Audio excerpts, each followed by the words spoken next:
Yeah.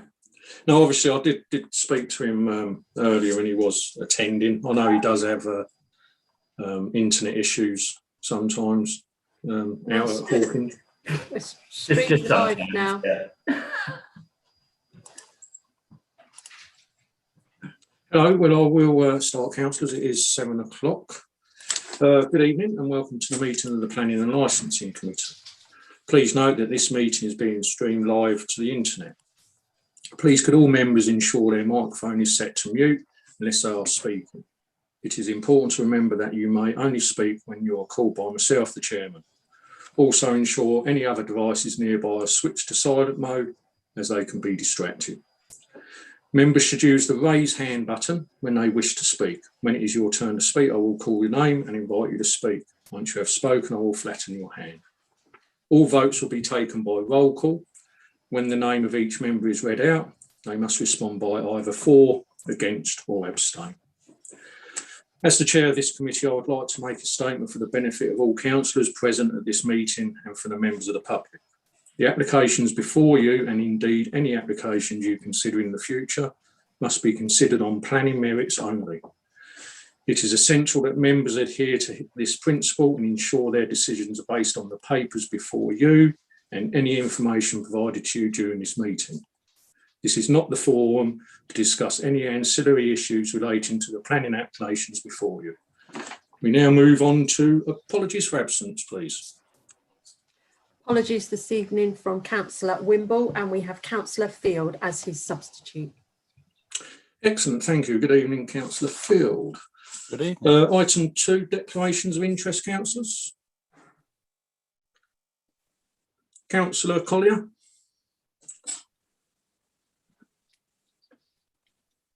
Councillor Collier. Councillor Collier, you're on mute. Oh, my mistake. So I'll start again. Chairman, I wish to make a voluntary announcement of other interest in respect of 20/0690/FH, which is Sandbanks, as my son-in-law works with the applicant. Thank you. Lovely, thank you, Councillor Collier. Councillor Field. Thank you. With reference to the same application, someone wishes to speak with the name of John Field, and I'd just like to declare that that is no relation to myself, nor have I ever met, spoken to, etc. Thank you. Lovely, thank you, Councillor Field. In fact, that is the land we have to Willett Close Dymchurch. Sorry, the second application. Yeah, the second one. No problem. Thank you, Councillor Field. And myself declaring on the first one, Sandbanks, even though I'm not directly involved with that job, my company's still working at the Royal Victoria Hospital, which is obviously Leo Griggs's company alliance. So I should be leaving the meeting, and my faithful deputy will take the application, and I shall return afterwards. Thank you, councillors. Any other declarations?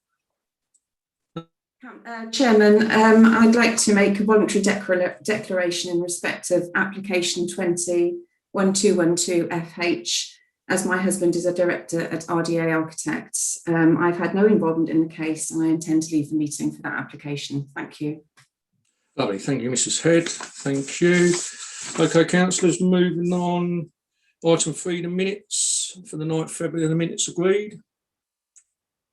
Agreed. Excellent, thank you. And item 4, minutes of the licensing subcommittee. Are those minutes agreed? Agreed. Agreed. Excellent, thank you. I shall now hand over to Councillor Phillip Martin.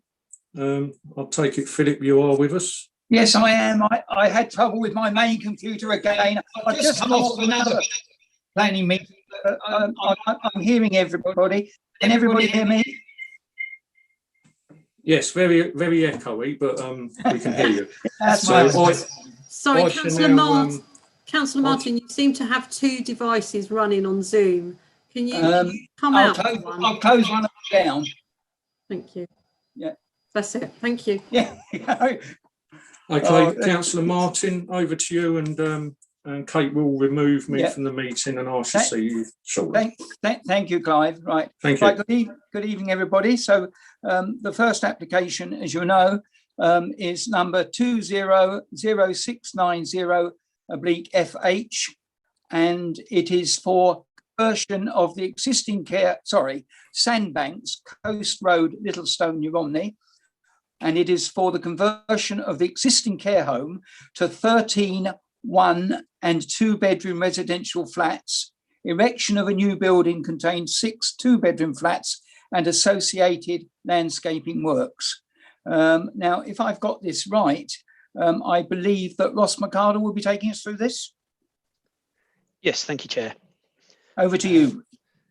Thank you, Chairman. Good evening, everyone. Good evening, councillors. I've got a short update on this application. We've received an amended drawing showing the proposed bin store moved away from the common boundary and closer to the proposed extension. And this drawing addresses concerns that officers had about the potential impacts of smell, noise, etc. upon the residents of Coast House, which are as set out at paragraph 7.43 in the report.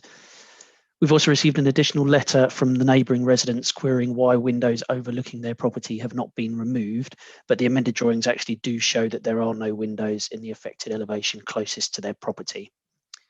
If you bear with me, I've got a short overview for you just while I share my screen.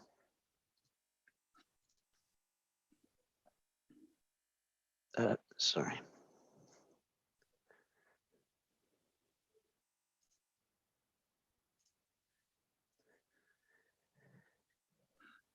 So here we go. This is the application for Sandbanks. This is the application site. Sorry, bear with me. So this is the application site. Members can see here, located on the corner. It's an aerial view showing the area, the wider area with the application site circled in red there. These are a few photos showing the context of the site. So this is this large building here. This is the existing care home at Sandbanks. This is the neighbouring property, Coast House. And this is as viewed from the coastal path with my back to the beach. This is just from slightly further along. You can see the junction there with St Andrews Road. And then this photo is taken from actually down on St Andrews Road, showing the entrance to the property and the existing car parking area. So these photos show the relationship with the neighbouring properties, the 2 closest properties. So this photo is taken from the balcony of Coast House facing towards Sandbanks across the frontage. This is within the rear garden of Coast House, with a photograph facing into the sort of courtyard area at the side of the building. And this is from the bottom end of Coast House, just showing the relationship between the existing building and their garden. These lower photos, it says there it's relationship to, I think it's pronounced Juanda. You can see here that's the neighbouring property there with Sandbanks beyond. This is stood at the entrance to the car park for Sandbanks, showing the side elevation and the relationship between the two. And then this photo is from the opposite angle. So this is the garden gate to Juanda, looking back towards Sandbanks. This is the layout of the proposed development. So you have the existing building here, this L-shaped block. This is the proposed extension to the front. And there's this proposed parking area here with a new access there. And then this is the bin store. So this is the amended drawing showing the revised location of the proposed bin store. So it's been moved from, it was about here and it's been moved to here. These are the elevations. So this is the elevation you'd see if you were stood on the beach. This is if you were stood sort of in the car park or in the garden of Juanda. This is the flank elevation from St Andrews Road. So you can see the extension there with this small linking extension joining it onto the existing building. And then this is the other side, as if you were on the balcony of Coast House. And then this is an illustrative layout. The layouts are largely similar across both floors, but you can see we've got these are the one bed units in the centre here, and then the 2-bed units at the front and the rear. And that's everything from me. Thank you, Chairman.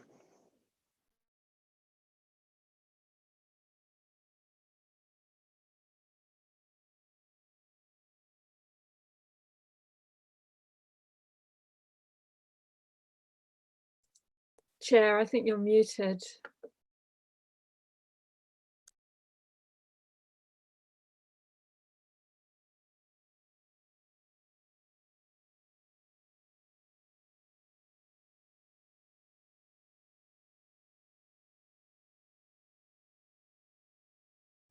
You're still muted.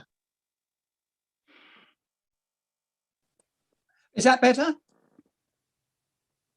Yes, we can hear you now. Sorry about this. It's because my main device is not operating. Are there any speakers on this? Because I haven't got a note of any. Yes, we have speakers this evening, Chair. Thank you. Could you invite the first speaker to speak? Because I don't have a note of it. Okay. It's a statement from Mr. and Mrs. Graham, local residents. This application has been opposed by 84 local residents, New Romney Town Council, and repeated objections from the Environment Agency. The Environment Agency is clearly not happy to support the new development in its own merits, and the sequential test has not been met as there are suitable alternative sites in New Romney character area. Despite this and the numerous objections from the community and the Town Council based on policy, environmental and social concerns, the planning officer has produced an enormous 33-page report in support of the proposal. Much of this report is based on the officer's personal opinion, unsubstantiated by supporting evidence. The original application in January 18, Y180084, was approved for a small care home extension.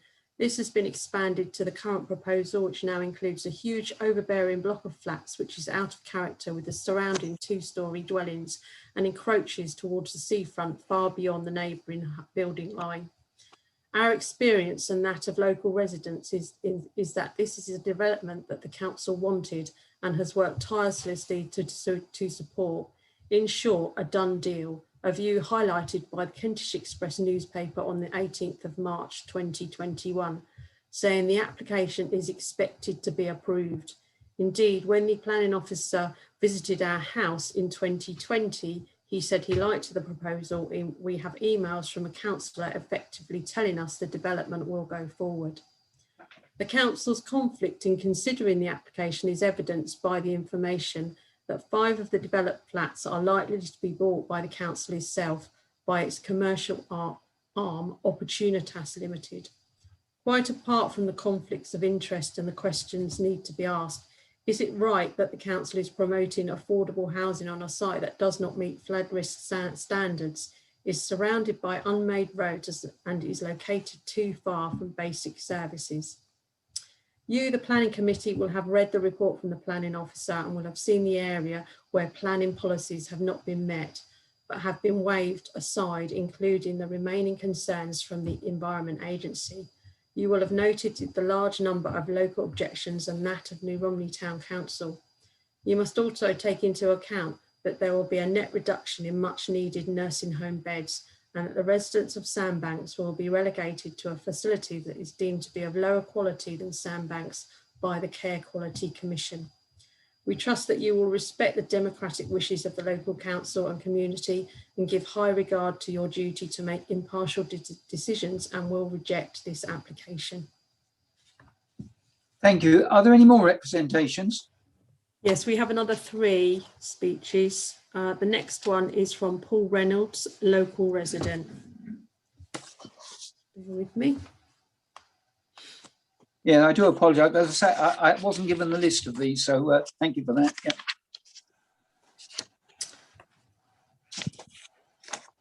As a resident of New Romney, but not directly affected by this development, I do not respect the views of those that are. However, I take a more pragmatic and wider view, looking at the bigger picture, e.g. council strategies and plans for the future prosperity and well-being of New Romney, the marsh and its residents, businesses and environment. For this reason, I wish to support this application with the following comments. Number 1, Sandbanks needs investment to meet regulations, which it does not have. Its sister home, Madeira Lodge, is getting investment to upgrade and expand, taking residents and staff from Sandbanks. The sale of Sandbanks and its redevelopments is providing the investment necessary for one of these care homes to survive. Surely that is a good thing. Number 2, it is disappointed that the Town Council voted 6-1 against this enabling application. Surely it didn't want to see the closure of both homes. In addition to no loss of beds actually providing more and no loss of jobs, this development is providing a number of sorely needed affordable homes, which I'm sure will be welcomed by local residents. Number 3, in this area, there is a mix of modern and traditional buildings. It is disappointing that the original design did not remain. This was an opportunity to provide a unique and bold architectural structure, something that makes a statement. We embrace change and diversity. It would have added to the variety and uniqueness of other properties within a stone's throw. The same architect designed the modern community hall and sports pavilion for the town council, still to be built, a state-of-art architectural bold structure which certainly makes a statement amongst the most traditional buildings that surround it. Number 4, lack of infrastructure has to be acknowledged. A new health centre and a bypass skirting New Romney are recognised projects presenting significant opportunities for New Romney, as will the new business hub on the Mountfield Industrial Estate. Infrastructure progress is woefully slow, and that's not the fault of the developers, but the bureaucracy, poor management and lack of ambition that exists in the public sector. The government is trying to get these issues addressed. We, especially our councillors, should be lobbying our MP to raise these issues in Parliament so that the investment in infrastructure goes hand in hand with investment in house building. Number 5, housing requirements will continue to grow as our nation's population grows. Lack of investment in the past has caused serious problems, and the government demands that local authorities step up to address these requirements. This development is not a multi-storey tower block that is being proposed. It is not a carbuncle on the horizon. It is a small development of flats enabling the upgrade and expansion of an existing care home whilst providing a small contribution to the housing need, including affordable homes. Thank you. Thank you. And the next one, please. The next one is from Mr. Paul Thomas from New Romney Town Council. New Romney Town Council Planning and Environment Committee wish the following to be considered. Loss of care home provision in New Romney. Since 2017, there will have been a net loss of 33 rooms in care home provision in Littlestone, New Romney, if this planning application is approved. This is made up as follows. In 2017, Romney Cottage, Madeira Road closed with a loss of 22 homes, so net loss 22. Later in 2017, Madeira Lodge was granted a planning application Y171562 to extend the property with an increase of 14 rooms, net loss 8.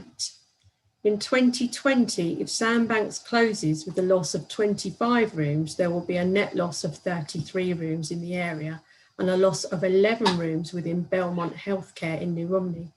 The Planning Officer Report section 7.10 states the sister care home Madeira Lodge is being extended, renovated and improved to absorb the residents of Sandbanks and provide additional capacity for further residents.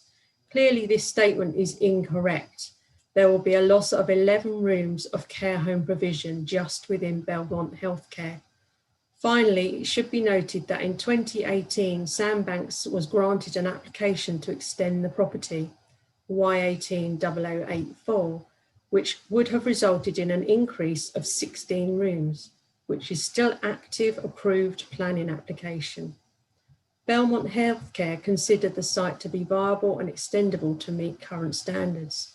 Again, the Planning Officer Report, section 7.9, does not reference this and seeks to justify the non-application of PPLP policy HB11. New Romney Town Council believes the aims of HB11 should be fully supported, as they were when Romney Cottage Care Home, which is just 300 yards away from Sandbanks, was finally approved in June 2020. HB11, loss of residential care homes and institution. The applicant has not provided a viability report for the loss of care home provision. The property has not been actively marketed at a reasonable rate for a period of at least 12 months. New Romney Town Council also wishes the following to be considered. HB8, alterations and extensions. The proposed alteration to the existing building does not protect the residential amenity of the occupants of neighbouring properties, as it does not avoid unacceptable overlooking of the neighbouring residences. There is no mitigation in the building design or landscape for this. T2 parking standards. The planning officer report section 7.37 states there are 21 parking spaces, but the developer letter to New Romney Town Council states 19. There is no parking provision for visitors. Further considerations for the planning committee. The planning application states that there will be a loss of 8 full-time and 8 part-time staff in a sector which has provided life-saving service for the most vulnerable residents in our community. Care home staff have put their lives on the line on a daily basis during the COVID crisis and will be rewarded by unemployment. Sandbanks employs 16 full-time and 7 part-time staff. Madeira Lodge employs 18 full-time and 17 part-time staff and states in their planning application Y171562 that there will be an increase of 2 full-time staff and 4 part-time staff when the building work is complete. New Romney currently has over 300 dwellings approved or being built, with a further 300 dwellings due to approval in the local plan. 2 seafront apartment blocks have been built along Coast Road, Grand Parade in the last 3 years. There are currently no plans for new care home provision.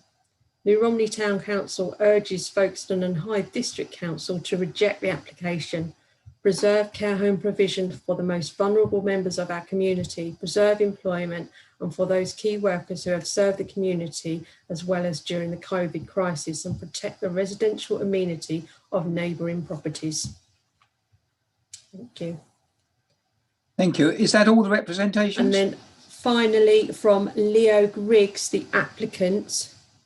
Thank you.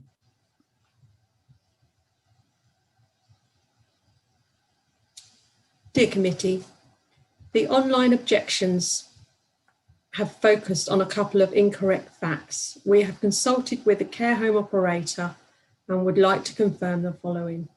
National guidance identifies both Sandbanks and its sister care home at Madeira Lodge are not financially viable to upgrade because of their smaller size, being below 40 bedrooms. KCC updated its own accommodation strategy in 2019, identifying that both homes have bedrooms and bed arrangements falling short of new improved care guidance. Both homes would need to be upgraded or closed. The guidance was issued after Sandbank's own granted extension Y180084 application, which was supported by New Romney Town Council. The upgrade and modernisation of Madeira Lodge includes 20 new bedrooms, which is the number closing at Sandbanks. Sandbanks, in fact, has a 25 bed capacity, although some of these are double rooms, which have not been allowed to be used as such for some years within the care industry. Therefore, there is no less loss of care home bedrooms. All Sandbanks staff and jobs are also moving to Madeira Lodge. There is a net increase in jobs. The Sandbanks residents know they are moving to the Madeira Lodge after the 1st of April 2021. As a developer, Livingston Homes Limited has committed to the purchase of Sandbanks to enable Madeira Lodge upgrade works to commence 1 year early, and it is now almost complete. No net bedroom loss is in reality a net save of 40 plus care home bedrooms and associated jobs and indirect jobs. Working closely with planning officers to redesign the proposed application extension, we have reduced the extension from 4-storey to 2.5-storey and dropped the units from 20 to 19. We have increased off-street parking to 19 spaces. The existing care home benefits from a grant application number Y180084. The proposed extension sits broadly within the same location as the care home's granted extension. The footprint is larger, but not by much. The existing care home has staff accommodation, office space, windows within the roof space, so that the proposed 2.5-storey layout is a continuation of this existing 2.5-storey layout. Most of the online objections are not immediate neighbours. We have carried out 2 rounds of neighbour and community engagement, and the responses helped feed into the design. The extension proposed sits further forward than the immediate neighbour, but this itself was a new build set unusually far back. Our original proposed extension is no further forward than some other houses along Coast Road, including the immediate neighbour to the east, Foreshore House. We are committed to housing of the highest quality. We strongly believe New Romney is an important part of the district and that not all new build housing should be centred around Folkestone. It is vital that New Romney is forward thinking with regeneration. The proposal will generate sale, open space, play equipment, payments to the district. This proposal will meet the national policy for affordable units, and local demand is very strong for both private and affordable housing, for which we have a strong track record. Parking policy is also met. There's an update from last month. As recommended by the Environment Agency, we have introduced standard flood mitigation measures for the property in this location. The location is not below the standard flood risk level and is protected by sea defences. We will also increase the ground floor extension, internal ground floor level by 150 millimetres over the existing care home ground floor level as an improvement over the existing building. Thank you. Thank you. Thank you for those reports. Now, just before I invite councillors for their comments, I'm just seeing this on my iPad, and there are 2 councillors that I can't get on the screen. So if you put your hand up and I don't respond, somebody with a full screen could perhaps alert me or even just speak up. So, so in the normal way, just raise your hand, anybody wishing to speak. I don't see any hands raised. I don't know if there's something wrong with my system. Does anybody have their hand raised? I raised mine, Philip. It's emerged. Right. Okay. Thank you. Thank you, Ian. Right. Your opportunity to speak. Thank you. Good evening, councillors. Firstly, let me say I empathise very much with our chairman and his struggles with technology. My iPad, my council supplied iPad, decided to self-destruct on Friday, and I was supplied with a new Samsung today, which I'm currently struggling to get to grips with. So you might come with attitude if I don't come across as coherently as I normally do. Now, having said that, back to the matter in hand. Normally, you don't hear much from me. I don't have a lot to say, so when I do speak, I think it's all the more relevant. And perhaps more so this evening, because in the absence of our chairman, who's declared an interest, probably quite rightly so, and Councillor Windfall, who is not present, as far as I know, unless he's joined us, because I can only see 4 of us as well, whereas I used to be able to see 9 on my iPad. It leaves it to me as a Marsh councillor to speak on this particular application. And I have to say, I have considerable empathy with New Romney Town Council and some of the local residents.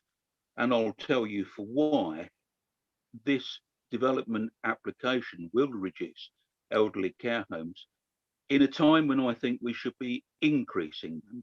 We have a need for them. As the previous commander of Dymchurch Fire Station and a first responder for medical response, I attended both of the locations mentioned quite frequently to attend to the medical needs of people here. Furthermore, we live in an aging demographic, and there is an increased need, not a reduced need.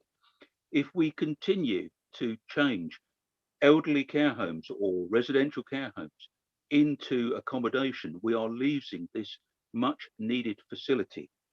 So therefore, I am minded to vote against the council officer's recommendation for acceptance, although I accept I do not have a valid planning reason for saying that or for putting forward an objection. And unless somebody else wants to, I doubt that I can formulate one, particularly in the absence of the 2 Marsh councillors. But thank you for listening to what I have to say. Thank you. Is that a formal proposal, councillor, or not? Well, I could make it a formal proposal, but yeah, can you hear me, Philip?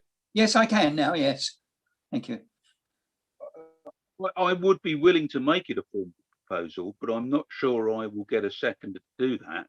And I clearly haven't, in my own mind, formulated the reasons that we could find to actually refuse planning. Right. Well, let's just listen to the other councillors, and I'll come back to you on that. The next councillor I'm showing on my screen to speak is Councillor Jim Martin.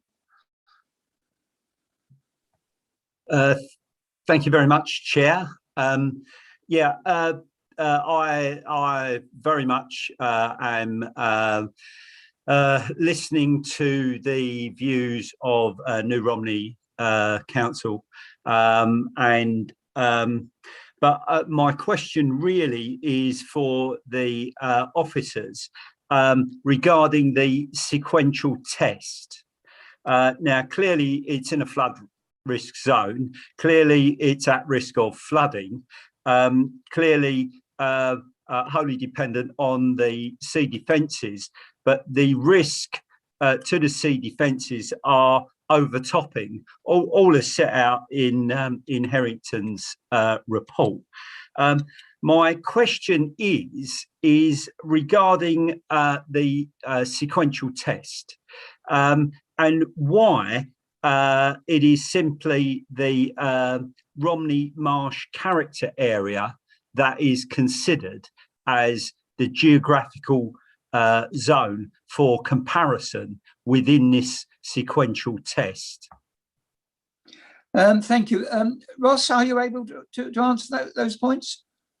I can try, yeah. So the sequential test is set out within the report at section 7.12 onwards. There needs to be a geographical limit to how far we can look for comparable sites. So, for example, we can't be looking at, to give an extreme example, we can't be looking at comparison for a site in Dungeness in Folkestone. They need to be relatively close by to each other to provide dwellings in roughly the same geographic area to cater for the needs of that particular location and the residents.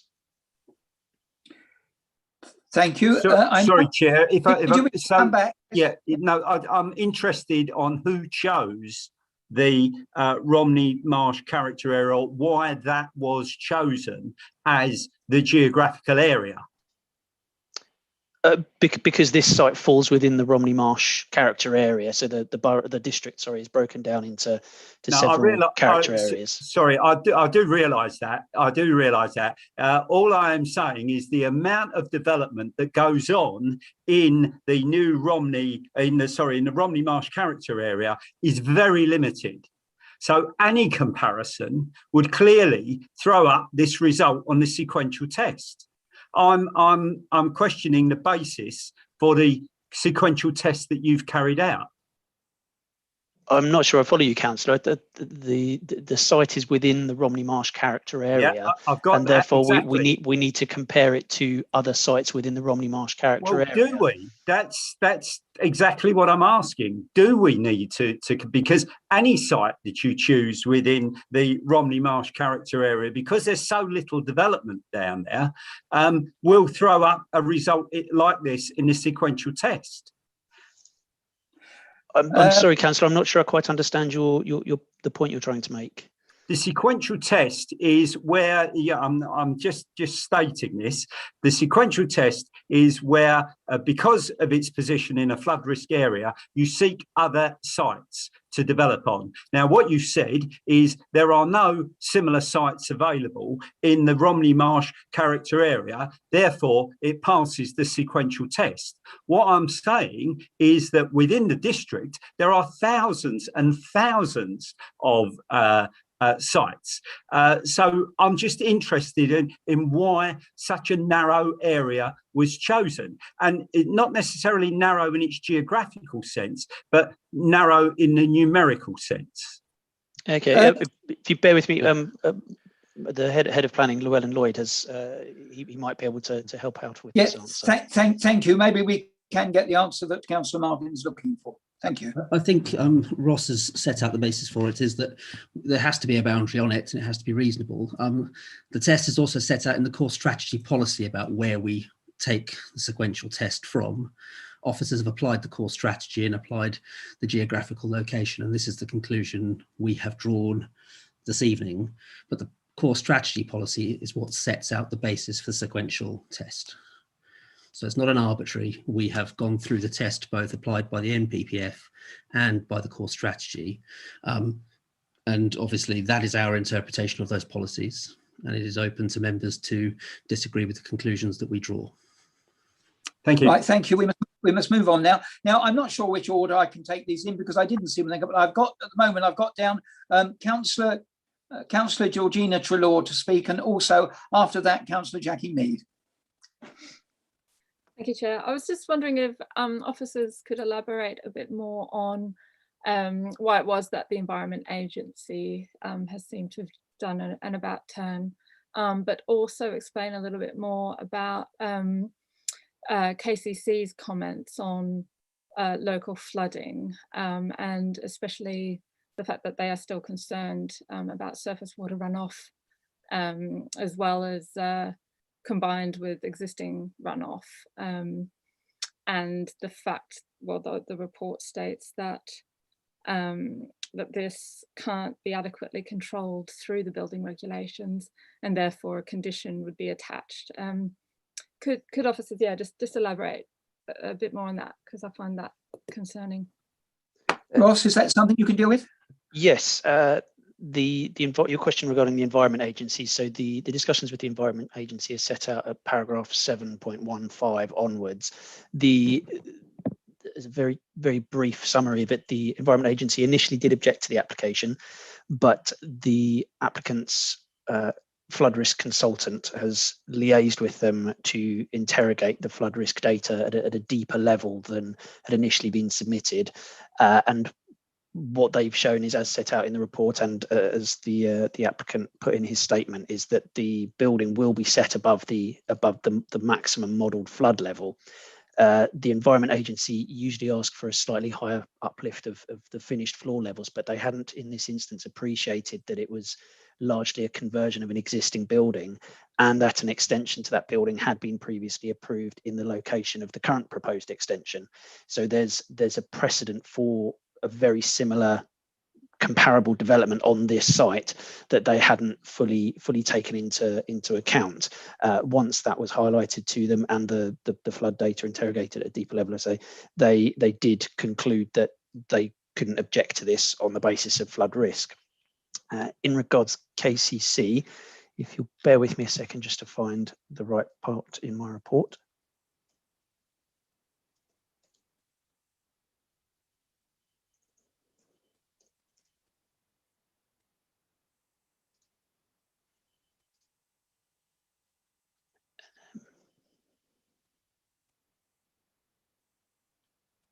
So yes, KCC have said that they are concerned about water runoff, but not to the extent that they object to the application. They want to see the levels of water runoff across the site being mitigated, and as such they've requested a condition, and the KCC as the flood authority are happy that this can be dealt with through a condition. And in discussions with the agent, they're happy that and confident that they can mitigate this to no worse than current drainage levels on the site. So yes, you are correct that they have raised a concern about it, but not to the extent that they want to object or recommend refusal. Thank you. Councillor Treloar, do you wish to come back? No further questions for now, thank you. Right, now we have Councillor Mead.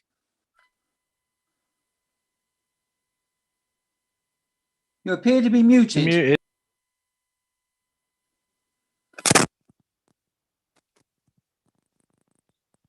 Still muted.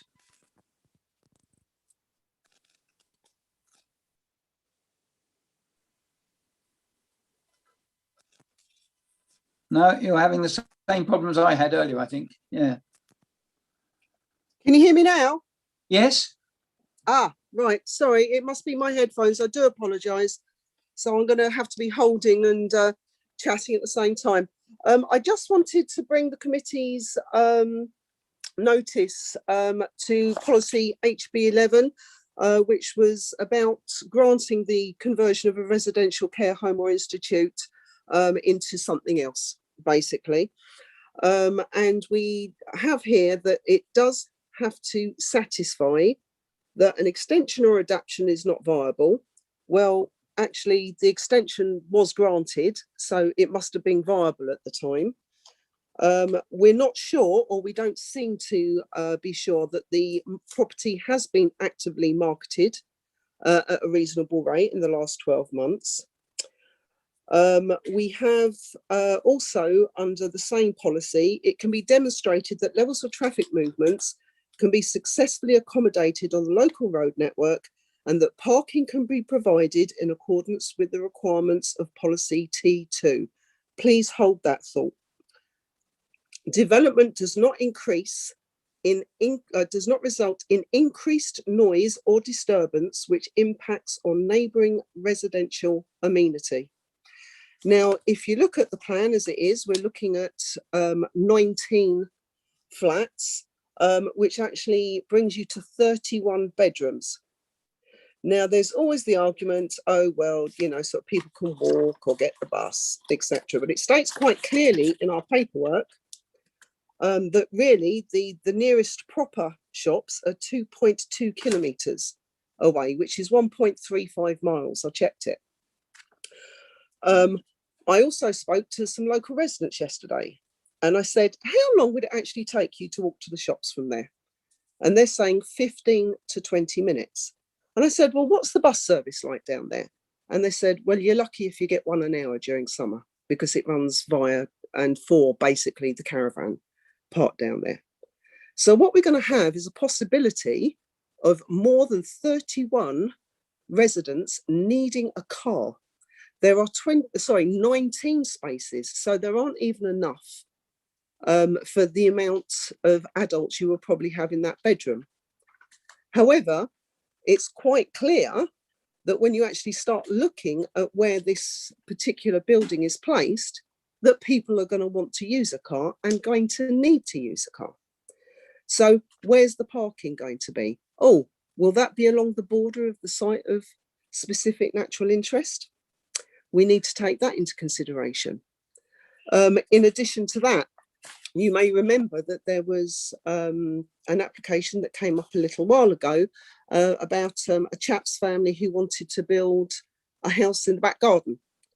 And the officers stated quite categorically that it was too far from the shops and amenities to be allowable. Well, I think you'll actually find that this is of the same distance. So if there's only one bus per hour, how are the kids going to get to school? Oh, are the parents going to drive? Because the school, I believe, is nearly a mile away. So if we come back to the policy, I'm sorry to get on with this one, but if we actually come back to the policy, it states categorically that this should only be given permission if it does not, repeat, does not affect the amenity, the noise for local neighbours. So with the possibility of up to maybe 31 cars parking along the seafront bit there, going in and out because they can't get to the shops, especially if they're slightly mobility impaired. I'm not particularly old, but I wouldn't be able to carry my shopping back for nearly a mile and a half. There is no way that I believe that we can say that those residents would not actually be impacted by this. So I'm afraid, due to these particular ones, especially under that particular policy, I'm afraid I'm going to have to object to this one. Thank you. Thank you, Councillor Mead. Ross, do you wish to answer any of the questions raised by Councillor Mead? Thank you, Councillor Martin. It's Llewellyn. I don't think Councillor Mead was asking any questions, so I'm happy to... Right, okay, that's fine. So your points are noted then, thank you. I next have Councillor Fuller to speak.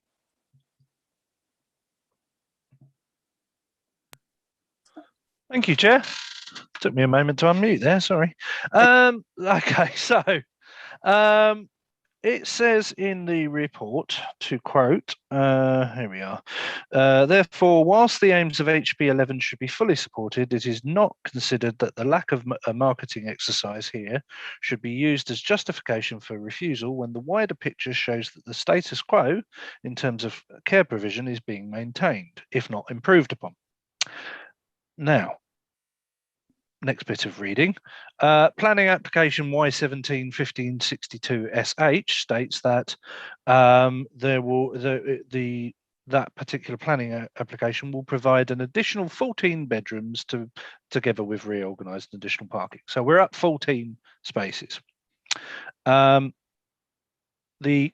Care Quality Commission's most recent inspection of Sandbags Care Home says that it is it's registered to provide personal care and accommodation for up to 25 older people, some of whom live with dementia. And at the time of that inspection, there were 23 people living there. 14 take away 25 is not a positive number. This application does not maintain or result in the maintenance or improvement of care provision in that area. That is incorrect. It is not true. It is a misapprehension. So I'm afraid both the officer and indeed Mr. Griggs, who mentioned that in his comments, as it were, are labouring under a misapprehension. Now, if I've understood HB 11 correctly, and the officer's report correctly, the level of provision is being used as a reason for ignoring that provision. We're losing provision. So by virtue of that, we therefore cannot ignore that provision. We cannot ignore HB 11. Therefore, it seems to me that we have to object to this on the grounds that it doesn't meet policy HB 11, which I believe is what Councillor Mayers was effectively alluding to, although he wasn't sure about the planning grounds. Well, I think those are the planning grounds, and I think that's why we need to object. Hopefully, other councillors will agree. Thank you, Chair. Thank you. Now, I can't see anybody. Are there any other councillors wishing to speak? I can't see any hands raised on my screen. Councillor Mrs. Hollingsby. Yes, thank you, Chair. Well, I obviously couldn't let an application go by without having a conversation on it. I really would like confirmation or clarification on the number of beds either gained or lost or not at all. There seems to be quite a lot of conflict between how many beds are lost and how many are not. Because from what I can read, is KCC are saying that there isn't a loss, and they feel that Sandbanks, the loss of Sandbanks is not is not detrimental to the care provision. So first of all, I would just like that confirmed if officers are able to. I would just also like to mention, I think it's 5.3 objections. Although there were 90 objections, it does say, or 90 letters, 84 objections, it does say a number of letters are additional comments further to original letters or different people at the same address. So I think, you know, you have to take that as you see it. I mean, I have a lot of sympathy with the town council, but I also think that if this development doesn't go ahead, what are we actually going to be left with? It's going to be a site that probably will end up with development. It's a site that already had planning permission for an extension. So the principle really of further development has, in my view, been established. The Environment Agency, from what I read, seem not to have any objection. KCC say that the parking is satisfactory and meets the criteria. They say that the roads are unadopted, which I know. I mean, I know that place quite well. When I worked at the Marsh Academy and I was responsible for work experience students used to be taken by sandbanks and in fact by the other care home. Sorry, I seem to be losing my screen. So I'm finding it extremely difficult to think of or to actually come up with reasons for refusal. Certainly can't you can't on the environmental or flooding issues. It seems to me that that's been covered pretty well. Highways, I think that would be extremely difficult. I think there was some issues, I think, with overlooking, but from what I saw, or the report seemed to say that the windows facing there there were no windows actually facing, or if they were going to be obscure glass. So I'm gradually coming to the conclusion that it's going to be extremely difficult to turn this one down. Thank you, Councillor Hollingsley. So sorry, I keep losing my screen, and therefore, I would recommend. I don't know why my screen keeps going. I would recommend approval as set out by the officers. Do you have a seconder? Is there a seconder?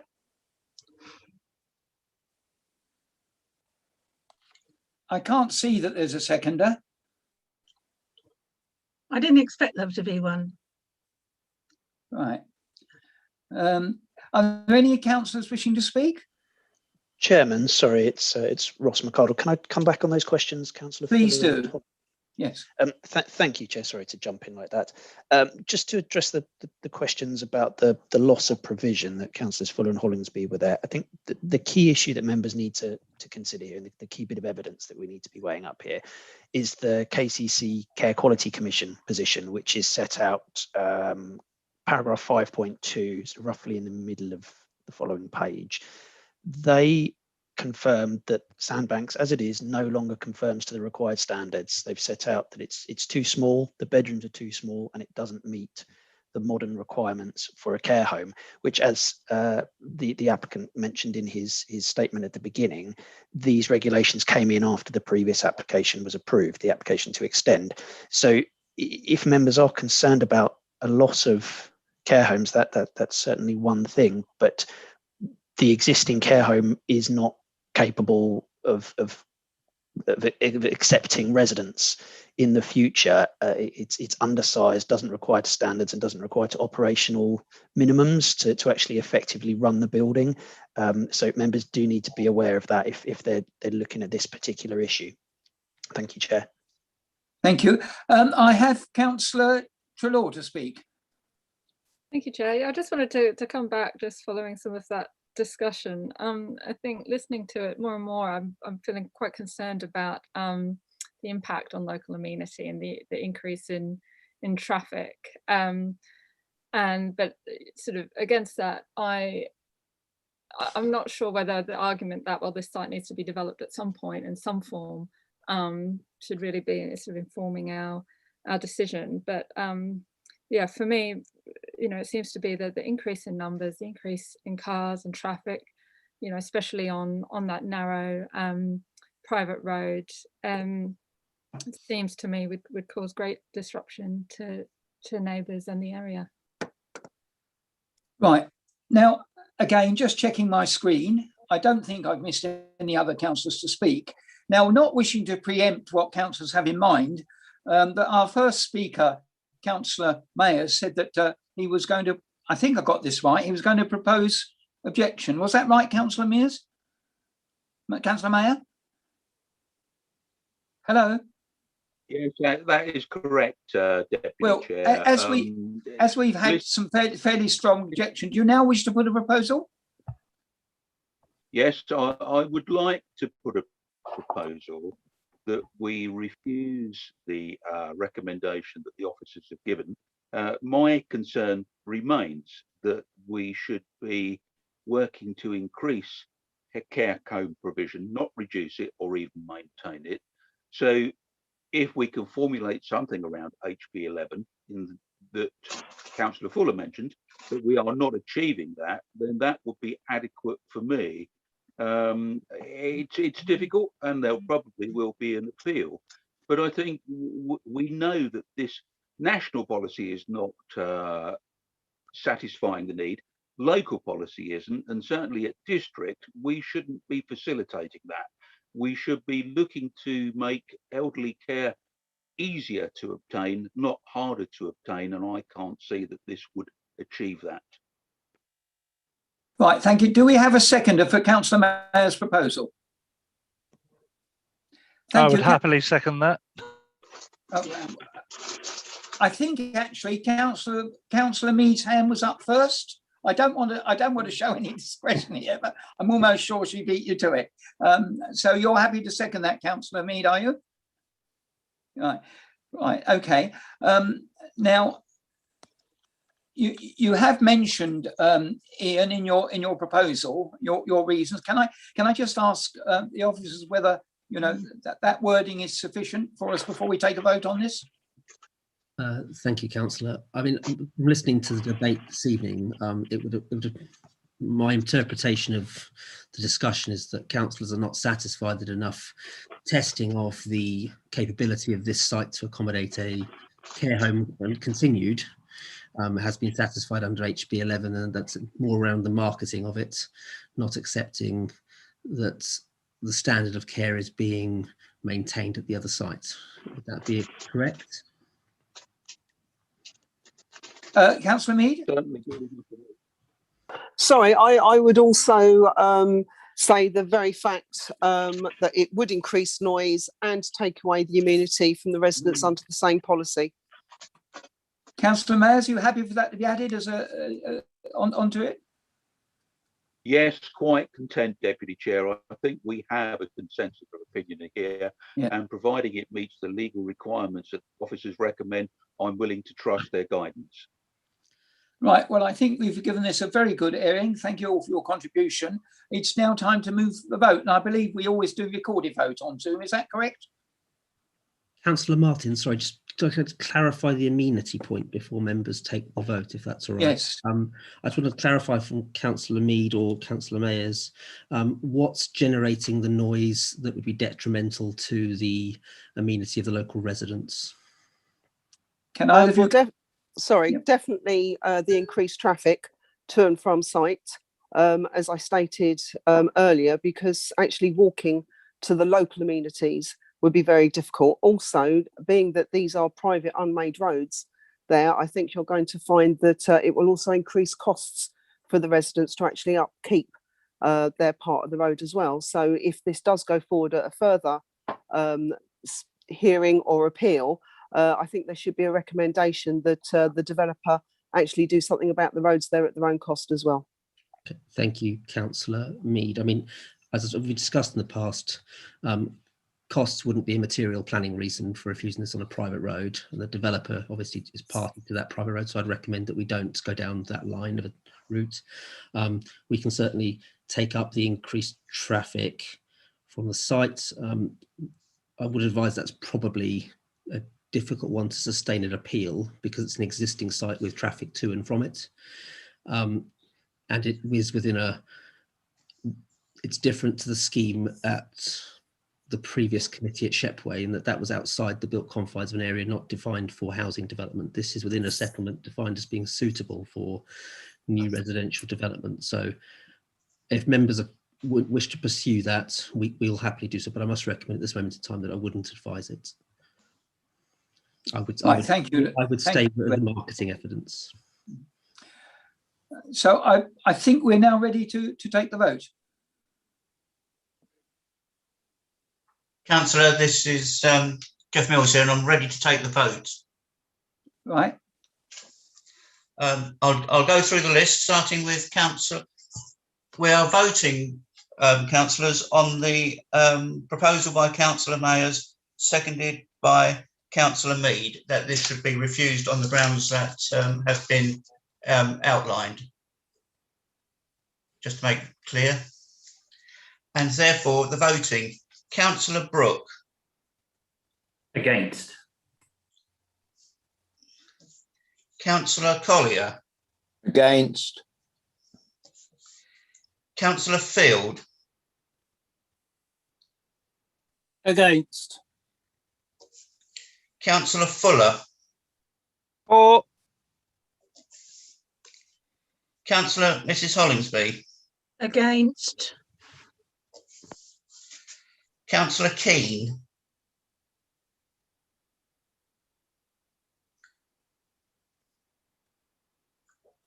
Councillor Keane. For. Councillor Martin. Which one? I beg your pardon, Councillor Jim Martin. For. Councillor Phillip Martin. Against. Councillor Jackie Mead. For. Councillor Ian Mayers. For. And Councillor Georgina Trelaw. For.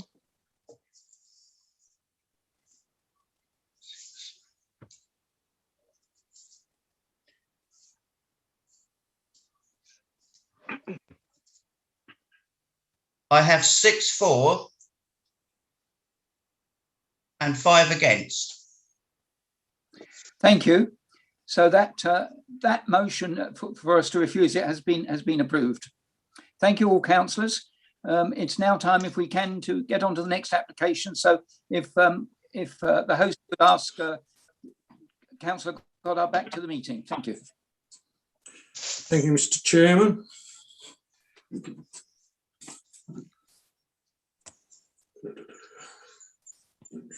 Thank you, Mr. Chairman. I lost you there for a minute. Thank you. We shall move on to item 2, land rear of 2 Willett Close, Dimchurch, and Ross is going to take us through it. Thank you. Thank you, Chairman. A little bit of an update for you on this one. Through some error, the conclusion is missing from the report, page 70, paragraph 8.1, the sort of summarising conclusion. It should read as follows. The application seeks planning permission for the erection of 2 detached dwellings on land to the rear of a number of existing properties within the defined built-up area boundary. While the site is in flood zone 3, the land level is slightly raised from surrounding plots. Recently completed local sea defence works now place it in the lower risk category up to 2115. The Environment Agency do not object, and there are no other available sites that the development could be redirected to. Conditions also secure flood resilient construction and submission of a detailed drainage scheme prior to commencement. The proposed houses are considered to be of an acceptable scale and design, and the development would be unlikely to give rise to serious or unacceptable amenity impacts for neighbouring residents. While local objections to the proposal are very much understood, in this instance they are not considered to amount to a justifiable reason for refusal on material planning matters, and the application is therefore recommended for approval. We've received 5 additional letters from one of the neighbouring residents. I believe a number of councillors have been copied into some of them. The majority of issues raised are already covered in the report, but the following additional points have been noted. So the neighbour suggests that the site is identified as being at extreme risk under the strategic flood risk assessment in the adopted core strategy, which it is, but as set out in the report, this position has changed since completion of the sea defence works in December 2020, and the site is now considered to be at low risk, which will be reflected in the council's guidance when it's updated in due course. They've commented that the weight of infilled foundations would affect local water levels, but there's no suggestion that the foundations would be infilled, and the applicant has confirmed that they would be using raft foundations with a void below the properties to allow water to flow freely if required. They've also referred to another site nearby as being available as an alternative, but the permission on that site lapsed approximately a decade ago. They're concerned that soil properties have not been investigated in terms of how they would affect construction, but this is not a planning matter and would be considered at building regulation stage, and the site's also not identified as being at risk of land stability issues. The objector is concerned that the finished floor levels stated by the Environment Agency are wrong. They've not provided any further explanation on this point, and the officers at the Environment Agency have been contacted for clarification, and they're content that their response is accurate. The neighbour has also noted that there's never been a site on this, a house on this site previously.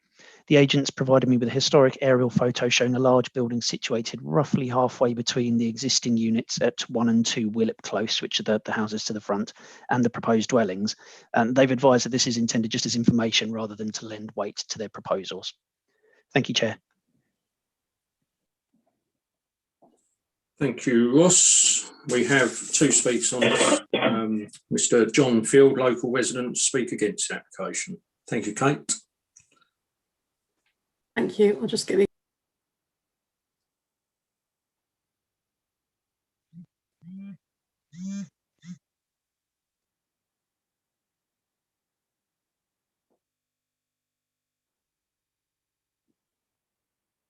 Years ago, for the 7th time this project was refused, mainly due to flood risk. Now, with a few groins and a few lorry loads of beach at the Redoubt seafront, this is enough to improve the defence. Remove the flooding hazard. This back garden plot is 15 feet below sea level, Zone 3 extreme flooding, and will always remain so. The work of the Hyde Redoubt defence has not solved the problem of groundwater, which is the reason for our flooding problem. The entrance exit to the plot was designed for cars, not for massive commercial vehicles. No passing facilities. Without doubt, will cause major interruptions on the A259. Large amounts of base material required for the project, exceeding 600 tonnes, excluding the building materials delivered by commercial lorries. This will cause havoc on the main road. The volume of infill material will increase the overall height of ground, therefore displacing the groundwater to all surrounding properties, increasing the flooding we already experience, but more so. If flooding risk has been resolved, then why still the need of massive height of the bases to the dwellings before building starts? These will be almost 2 metres above the ground, with 11 metre AODN to ridge. This is extreme and overpowering to me and all neighbouring dwellings. I've been advised I have no claim to privacy anymore, but I have to comment. The rear of these properties run the whole length of my property. 10 windows and doors, 26 panes of glass, overlook me by 100%. I'm 84 years old and lived here with uninterrupted view for 78 years, but that means nothing evidently. During the course of this inquiry, we have unfortunately come to the conclusion that there is a conspiracy surrounding this application. It seems nothing will stop this from being passed, and very worrying that on passing no spare plot or land anywhere on the marsh will be safe from development. This smacks of this being a cliff case. The ridge height is 5 feet lower than the TPO tree behind me.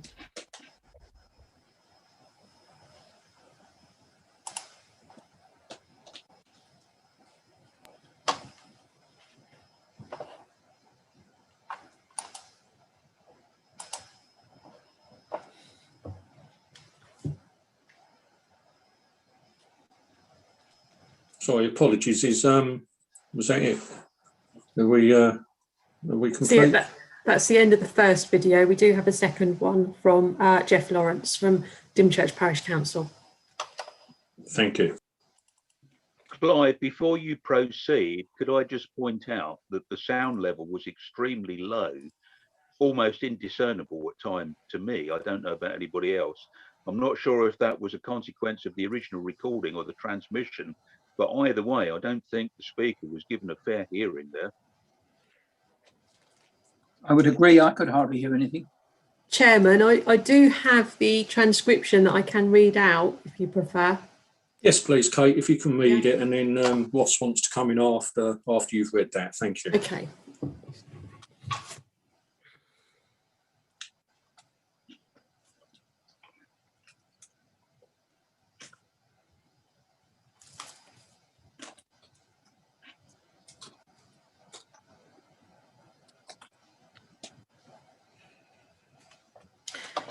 So this is the transcription from Mr. Field,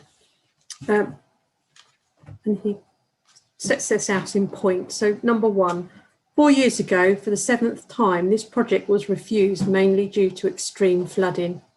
Now, with a few groins and a few lorry loads of beach at the Redoubt seafront, this is enough to improve the defence and presumably remove the flooding hazard. This back garden plot is 15 feet below sea level, Zone 3 extreme flooding risk, and will always remain so. The work at Hythe Redoubt sea defence has not solved the problem of groundwater, which is the reason for our flooding. Point 2. The entrance and exit to the plot was designed for cars only, not for massive commercial vehicles, no passing facilities. Without doubt, will cause major interruptions on the A259. Large amounts of base material required for this project exceeding 600 tonnes, excluding building materials delivered by commercial lorries. This will cause havoc on the main road. The volume of infill material will increase the overall height of ground, therefore displacing groundwater to all surrounding properties, increasing the flooding we already experience, but more so. Point 3. If flooding risk has been resolved, then why still the need for massive height of bases to the site before building starts? These will be almost 2 metres above the ground. With 11 metres AODN to ridge height, this is extreme, overbearing to us and all neighbouring properties. I have been advised that I have no claim to privacy anymore, but I have to comment. The rear of these proposed new properties face the whole length of our property. 10 windows and doors, 26 panes of glass overlook us by 100%. I am 84 years old, live here with uninterrupted views for 78 years, but this means nothing evidently. Point 4. During the course of this inquiry, we unfortunately came to the conclusion that there is conspiracy surrounding this application. It seems nothing will stop this being passed, and very worrying that if passed, no spare plot or land anywhere on the Romney Marsh will be safe from development. This smacks of being a test case. Thank you. Thank you, Kate. Before we go to the next speaker, Ross, do you want to come back in?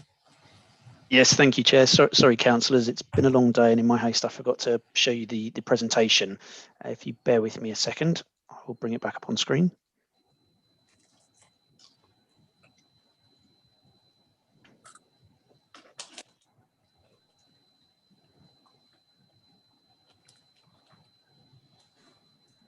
Sorry, bear with me, councillors. That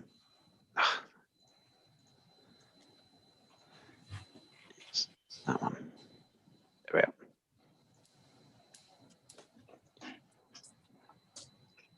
So yes, this is the application for land area of 2 Willip Close, Dymchurch. So this is the application site. See it outlined in red here. And this is an aerial photo showing the lay of the land. It's this parcel here, which is currently vacant, covered in scrub growth. This photo here shows you the entrance to the site as you're stood on the main road. So these properties here are 1 and 2 Willip Close. This is the same photo but from the other way, showing the access route. This is the entrance to the site, which is directly ahead here in this photo. And you can just see here that the land levels rise up slightly into the site, or they're slightly exaggerated there because they're covered with brambles. And then this is the interior of the site here. You can see it's overgrown with scrub and self-seeded small trees. So this is the relationship between the site access and the existing houses at 1 and 2 Willip Close. Then this is stood roughly in the centre of the site. You can see this is 1 Willip Way. That's I think it's number 109, Hythe Road off to the back there. and the other house, the other neighbouring house just beyond here, but the photo is not particularly good because of those trees in the way. This is the proposed layout. You can see the two houses positioned on the site roughly central there, with parking, turning and access here.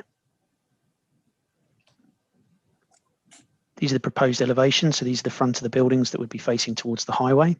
This is one of the side elevations. This is the rear. Members will note they look slightly taller from the rear as they drop down with the land levels. And again, that's the side elevation there. This is the proposed section. So this is the proposed, one of the proposed dwellings here. That's the existing garage, and this is 1 and 2 Phillip Close there. And members can see how the land dips down from the road and then rises up slightly again. And then these are the proposed layouts. So the dwellings will have living and dining room at the bottom, on the ground floor, sorry, kitchen, utility room, etc. And there's 3 bedrooms and a bathroom upstairs in each unit. That's everything. Thank you, Chair. Thank you, Ross. So, Kate, back to you, Kate, for our last speaker on this, Mr. Jeff Lawrence, on behalf of Dymchurch Parish Council. Thank you.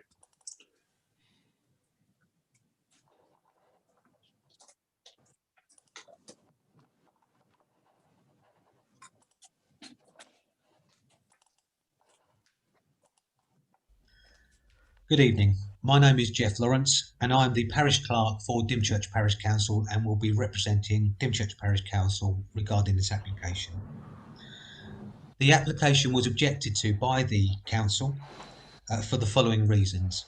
Flooding concerns. Although the flood report suggests that with mitigation the application could proceed, the members raised concerns about the issues of flooding caused by the high water table and surface water.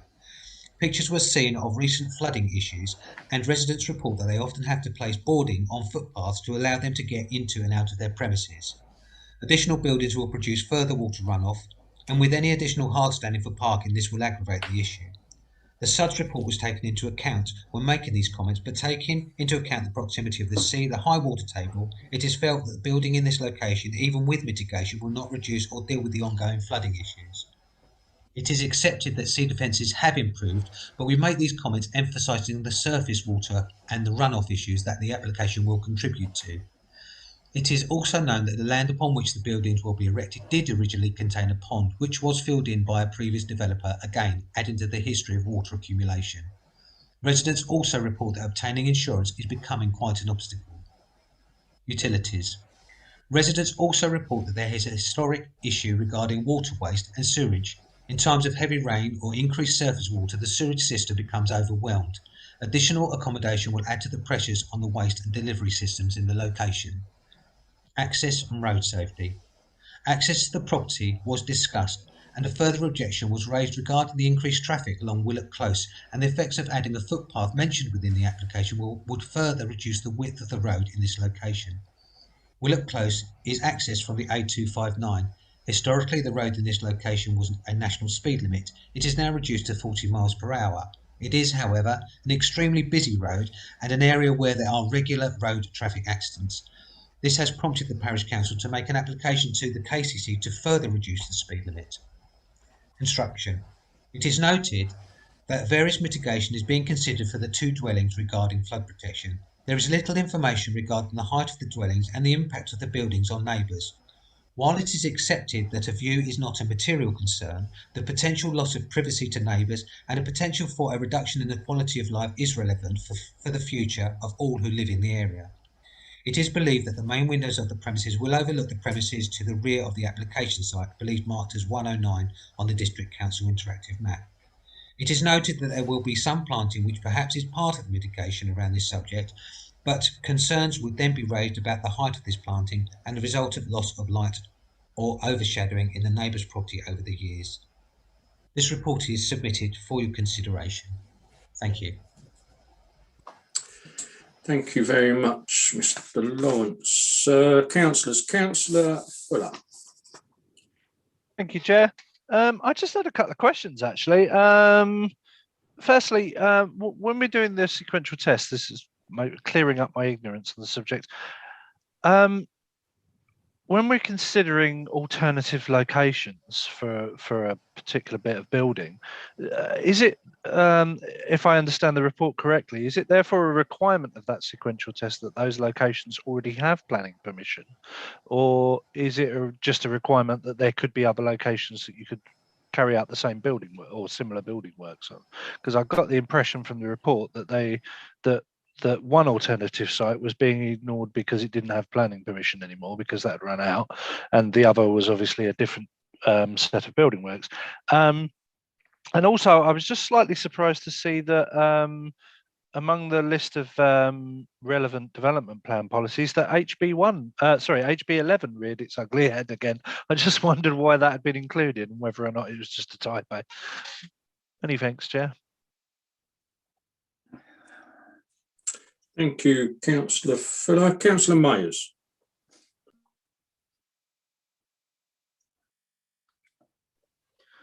Thank you, Chair. Unusual to hear from me twice in the same planning meeting, but here we go. This is literally in my backyard. You won't believe the extraordinary length of time that I've spent looking at this, listening to residents' concerns, understanding their problems, and liaising with our council officers with regard to this development. I can accept that things have changed.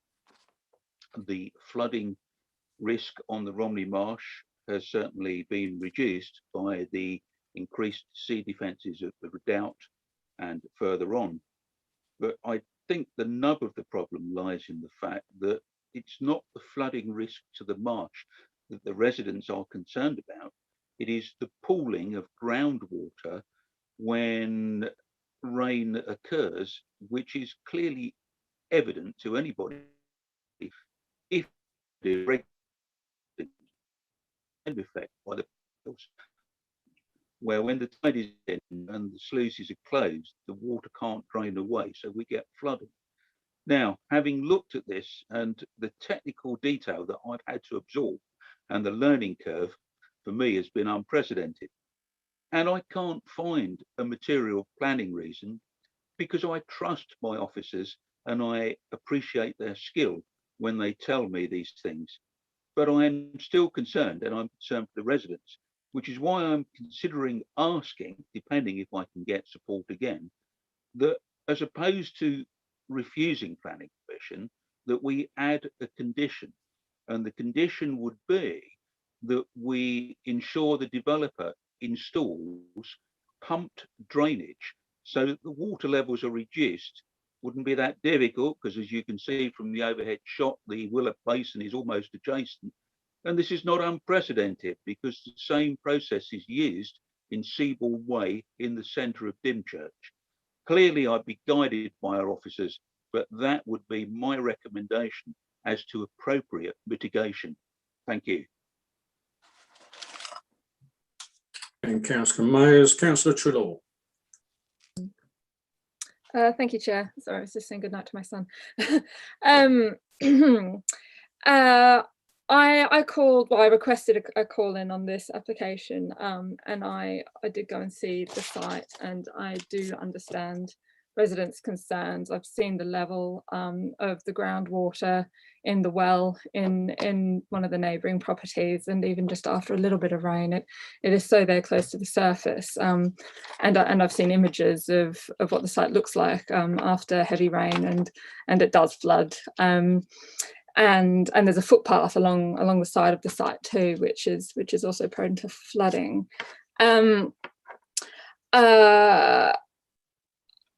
Another concern is overlooking. We can see that the level of the proposed development site it is higher, and it dips down, and added to that the height of the buildings. I mean, in the report it says that something along the lines that the homes are designed to sort of appear less tall than they are, but I think it was in point 7.14.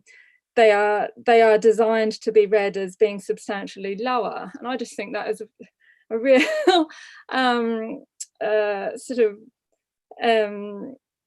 warping of the reality of the situation. If it's of a certain height, it does have a real sense of overbearing on these people's on the neighbouring properties, and their garden, which is also, you know, is very much their living space as well. I suppose for me the balance is between whether the development provides wider sustainability benefits that outweigh the flood risk, and I appreciate the points made about the sea defences being strengthened, but as others have said, this is really about ground surface, groundwater, and I'm just not convinced that this is going to be mitigated in any way, because evidence shows that this site and this bit of land in the neighbour's garden, it floods at a small bit of rain, and we know that's only going to get worse and worse over the coming years and decades.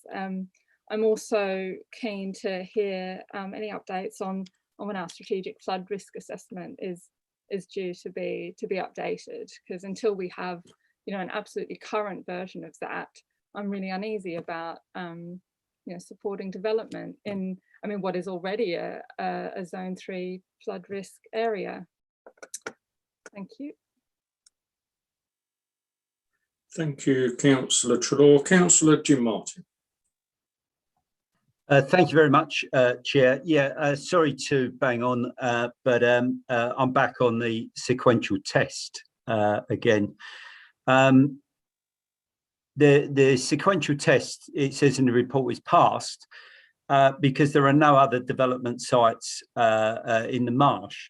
Well, if we adopt that logic, that means you can develop all of the marsh, regardless.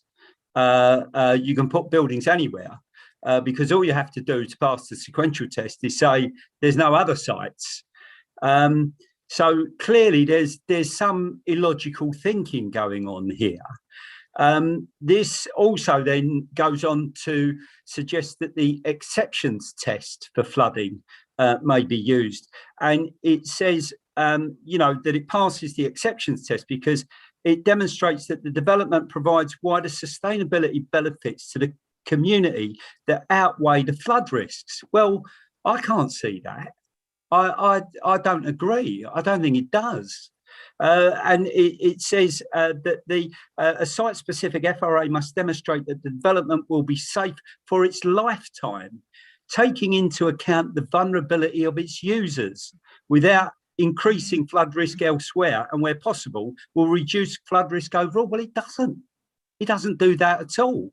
And in fact, it seems to me, as Councillor May has said, and Councillor Treloar has said, that the real flood risk here, the flooding that occurs in these gardens every single year, isn't from the sea. So, I think the whole approach to flooding here is round the wrong way. So I will be objecting to this, because not necessarily because I think on the principle of the development itself, but I think our flooding thinking is muddled. And if anybody feels that this development provides wider sustainability benefits to the community that outweigh the flood risks, I'm here to be convinced. Thank you. Thank you, Councillor Martin. Any other councillor wishing to speak? Just had a hand go up. Councillor Mead. Oh, hello. Sorry, my microphone isn't working. Can you hear me okay? Yeah. Yep. Thank you. I find the relevant planning history on this plot of land very interesting. If you look, originally outline application to erect 3 bungalows was refused, but then you got 3 approvals, one for an erection of a house, but nothing was ever done. And then you get 3 refusals again. And it's my thinking that the developer, whoever owned this land, when they were given that planning permission, actually found out pretty quickly that if you put a property on this piece of land, you're going to actually cause more problems than it's worth. And I think this is because of the groundwater levels. It's quite obvious that if you stick a whole load of cement on there and a house, that you're going to have water surface problems that are actually going to flow down into others' gardens, because you can see for yourself that this bit of ground is actually higher than the surrounding gardens. So you're actually going to cause the neighbour problems. I certainly take on board Councillor Myers, maybe they can pump it out, but my question is, where are they going to pump it out to? Because it would appear that when these problems occur, the drains all back up. So there's nowhere to pump this extra water out to. So I'm not sure that that would be a reason. I also take on board the chap in the first video that we couldn't hear very well. So thank you very much for reading the transcript. I think that was very useful. About the fact that he's going to lose all of his privacy. Yeah, because the whole of the back of his garden is now going to be overlooked. And that is an objection, I believe. And I also take on board that, you know, that they're trying to make the houses look smaller, possibly by putting in some trees, etc., etc. But then you do have the loss of light as well, which is an objection, which is allowable for the neighbours. So when I start putting all of this together with the fact that we know that there's water problems, which is not caused by the sea defences, so that's actually not applicable within the report at the moment. We know that the drains overrun, that's been stated by the neighbours as well. And the last thing, did you see how narrow those houses were together? They want to send lorries down there with all of the, like the 600 tonnes plus of the concrete, the bricks, everything else. Would you really want damage done to your property? Because it will happen with big lorries going down something that's only designed for a car. So I don't believe the access to site is safe or appropriate either. So I'm afraid I'm going to have to vote against this one. Thank you. And Councillor Mead. Councillor Hollingsby. Yeah, thank you, Chairman. I was just going to ask officers if what Councillor Mayer suggested was possible. Would it be possible to add a condition like that, or would we have to ask the applicant to take on board? Therefore, you'd have to defer the application. Just wanted some clarification on that, please. Yes, we would need to ask the applicant whether that's something that can be achieved. So we'd need to defer the application to explore pumped drainage if that's something that members were particularly looking to take forward. Thank you.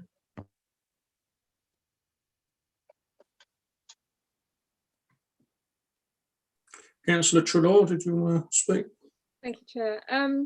I would just, on that note, still be concerned that it doesn't solve the issue of overlooking. And I think because of that, I would like to propose that we go against the officer's recommendation on this.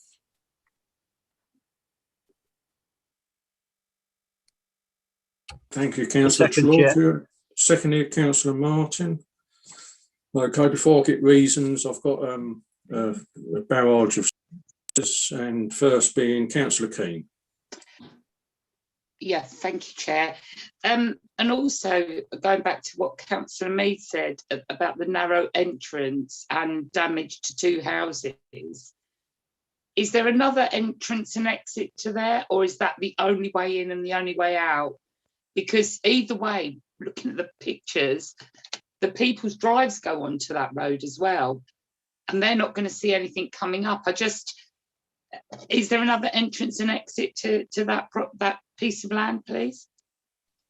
No, that's the only entrance. It's via the existing dropped curb from the properties 1 and 2 Willip Close. It goes down that driveway down the middle, but otherwise it's enclosed by the properties. Right, thank you. And Councillor Keane. Councillor Mayers.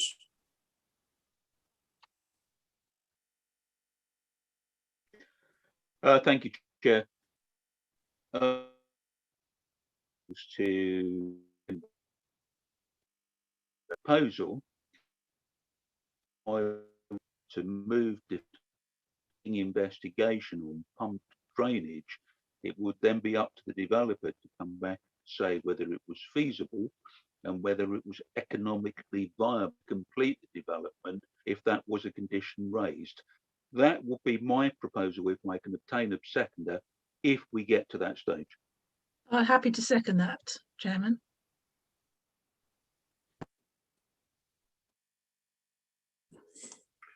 Thank you, Councillor Myers. Thank you, Councillor Hollingsby. Our next speaker is Councillor Fuller. Oh yeah, I just wondered if I could get an answer to the 2 questions I raised earlier at all. Yes, sorry, Councillor, kind of got lost in the discussion there. I had a couple of questions that you raised. First of all, yes, policy HB11. Sorry, yes, that is a typo. I was writing this at the same time as sandbanks. There's a couple of policies that have accidentally made it across from that one onto this one, so they don't apply.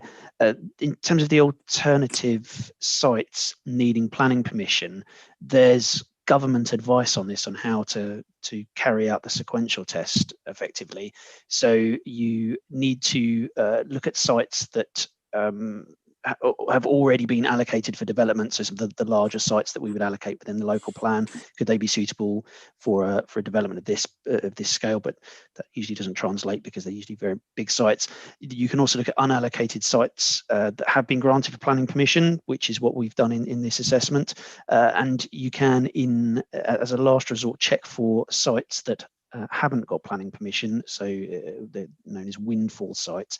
But that's very difficult on small applications such as this, because we would effectively be trying to assess the suitability of a site that doesn't have planning permission, and effectively prejudging an application on that basis. So in terms of small developments like this, yes, it does need to have planning permission.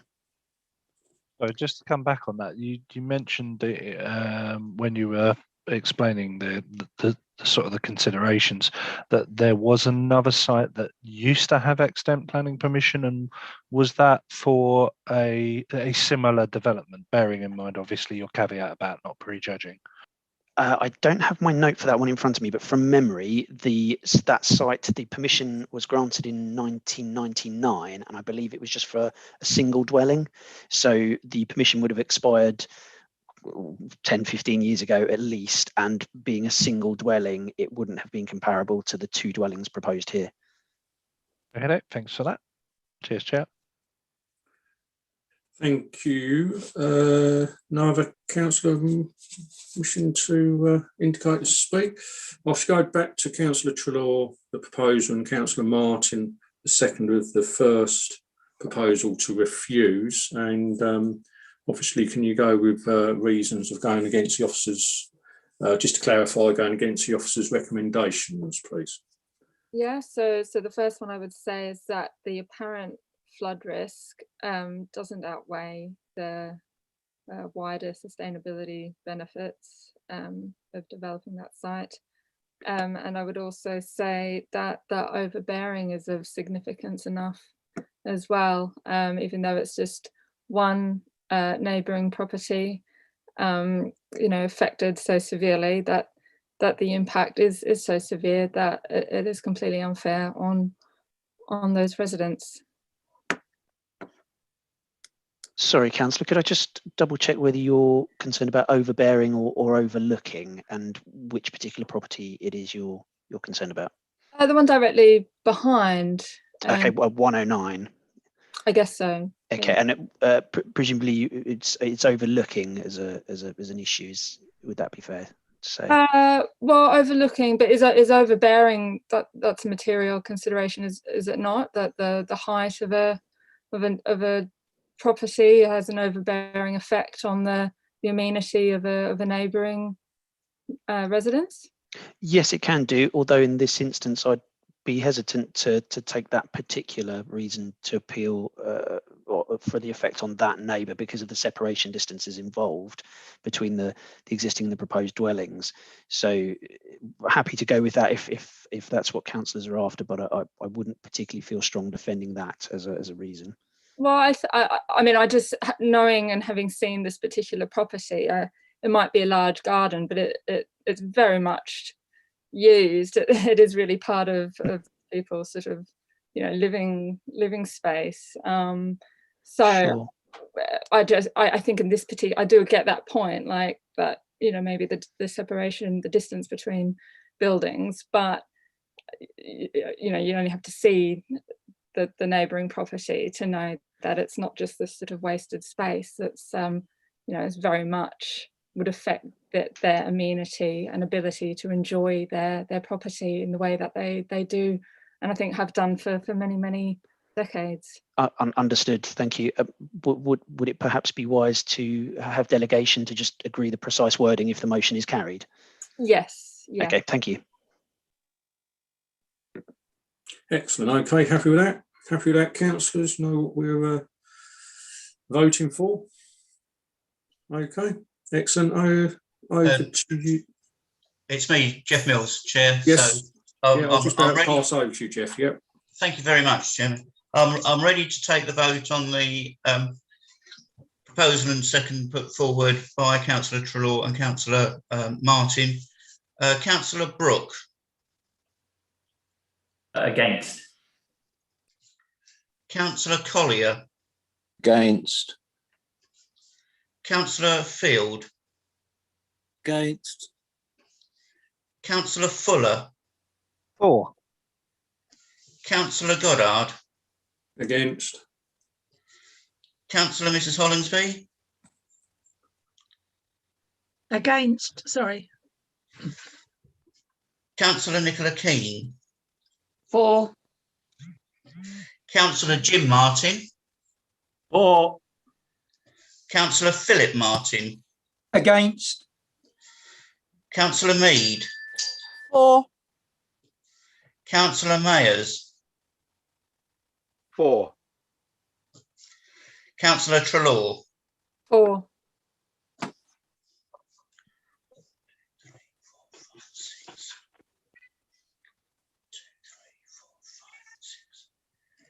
Chair, I make that 6 for and 6 against.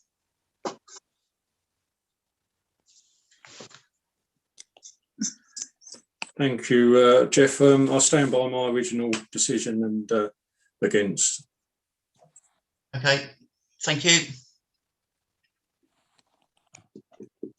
Thank you, Jeff. Now we go to the second proposal, which was proposed by Councillor Mayers and seconded by Councillor Hollinsby. Councillor Mayers, can you go through your reasoning and reasons for objection as well, or your what you said earlier? Thank you. Yes, of course. It's not an objection, it's a proposal. The proposal is that as the flooding identified relates to the pooling of groundwater and not the ingress of seawater, the increase in protection by coastal protection works is not material, and I recommend we add a condition that pumped drainage is installed to remove groundwater to the nearby Willop Basin, which should then mitigate the problems of flooding and also the overburdening of the sewage system. Just to clarify for Councillor Mead, I think you said, where would it be pumped? It would be pumped into the basin, which is no more than 5 or 6 metres away from the site. Thank you, Councillor Mayers. Councillor Hollinsby, did you want to add anything to that? No, I'm very happy to listen to Councillor Mayer's expertise. That's unusual. Thank you, councillors. We're just about to go to the vote. The Chairman, this is to add a condition. Yes. On the lines that have just been outlined by Councillor Mayers. Yeah, going with the officer's recommendation with the condition. With the additional condition. Yeah. So that's what we're going for. It's the whole thing, but with this additional condition. Yeah, is that correct, Councillor Mayers? Providing that we can defer. Is it not? Yeah, I was going to say, isn't it not to defer? Yeah. Yeah. So I just need to, that wasn't mentioned, so I need to make sure we're deferring with that and asking the developer to come forward with proposals for that condition to be applied. Can I just ask, what was the, sorry, am I allowed just to ask, what was the vote before? What was, so I know, what was the vote on the refusal before? What was the first vote? The result, please. That was 6-6. That was to refuse the application. Right, and did you not vote then, Clive, to go? Yes. So that, in other words, that was passed. No, to go with the officer's recommendation. So it wasn't the to refuse the application. Oh, I see. Okay. Sorry. Right, so this is to defer. Yeah. Yeah.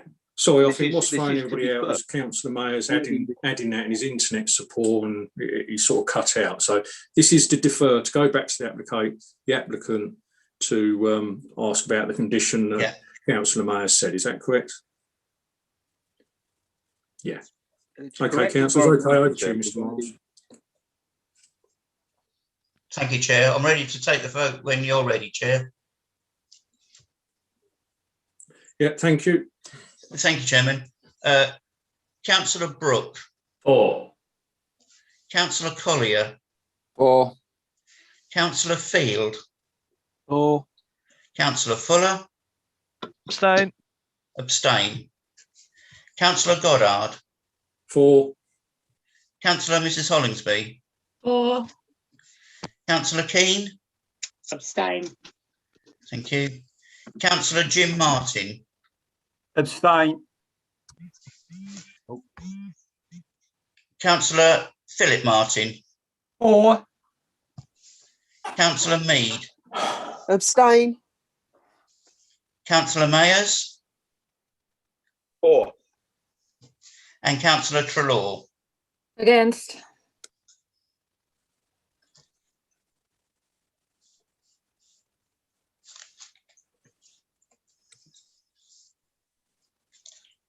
Chairman, we have 7 for, 1 against and 4 abstentions. Lovely. Thank you very much, Mr. Miles. Before we move on to the next application, councillors, Llewellyn just wants to come in. Thank you, Chairman, and thank you, councillors, for the short. In all of the excitement on item 1, we forgot to ask for delegated approval to finalise the final wording of the reasons for refusal. We will be writing those on the basis of failure to comply with HB 11 and on marketing grounds. I just want to make sure you're all happy that you're delegating that final wording to myself.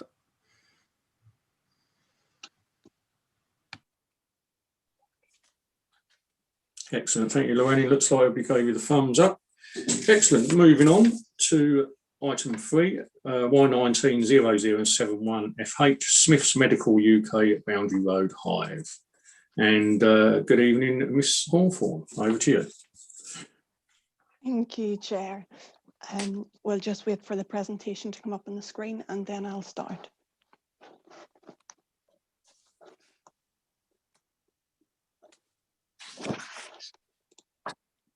Sorry, can someone allow me to screen share, please? I think I need to be put in as a host. Would you co-host, David? Thank you.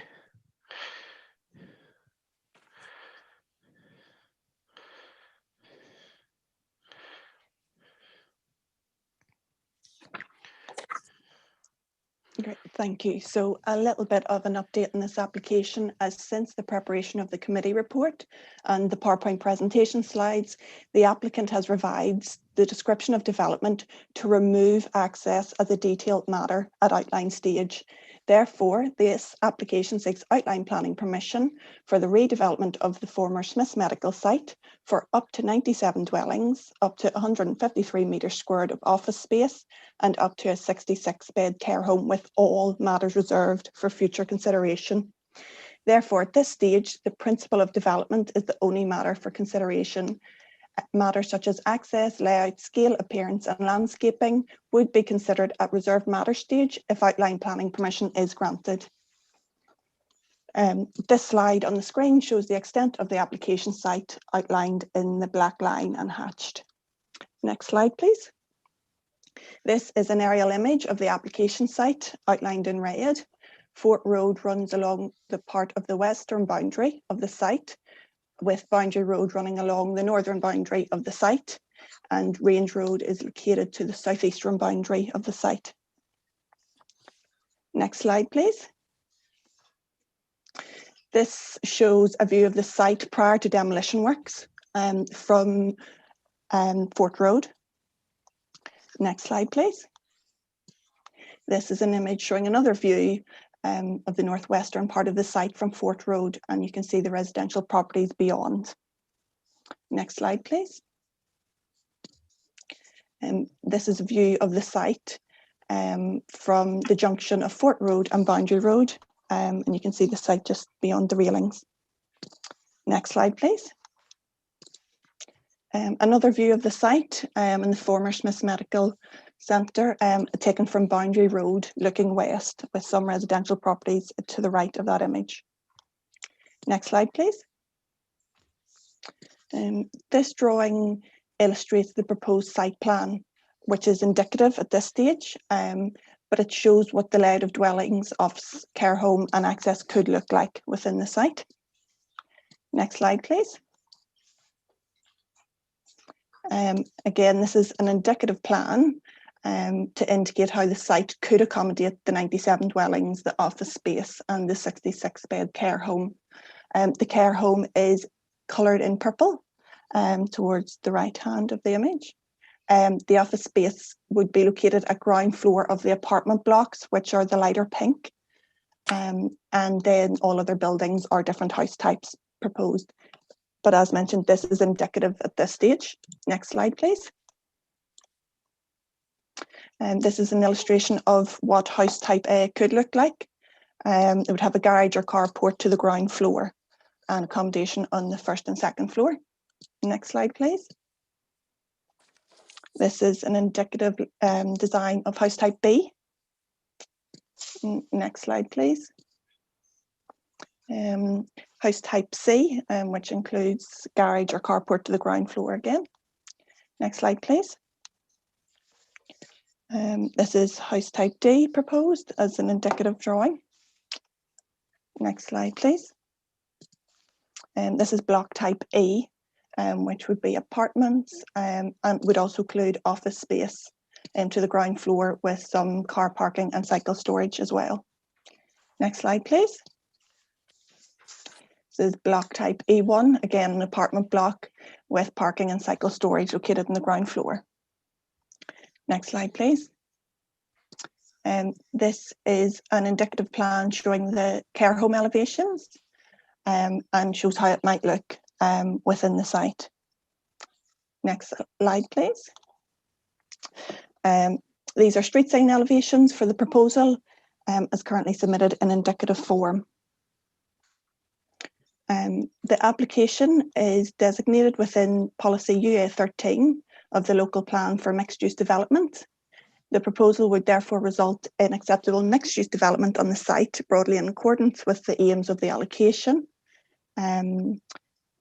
As mentioned, the site is included in the local plan to deliver a sufficient number of dwellings going forward to maintain a 5-year housing land supply. The site is in a sustainable location close to a range of shops, local services, including schools, doctor surgery, leisure facilities and employment opportunities. The site is easily accessible to nearby bus stops and Hythe railway station north of the application site. Next slide, please. There are 2 existing primary vehicle access points to the site, and these are required by policy UA 13 to be upgraded as part of the development. These are indicative at the moment, but they're both marked with red arrows on the screen.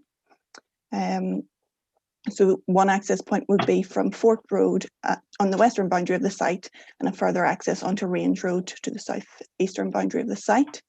However, this is reserved for future consideration. Next slide, please. This image highlights that the site is located within an area at risk of flooding. However, the site was sequentially tested at the plan making stage and considered to be sequentially preferable. The Environment Agency are content that the improvements to the standard of protection that have been undertaken as part of the Hythe Ranges Defence Scheme mean that the site is afforded a 1 in 200 year standard of defence, and that is likely to be for the lifetime of this development.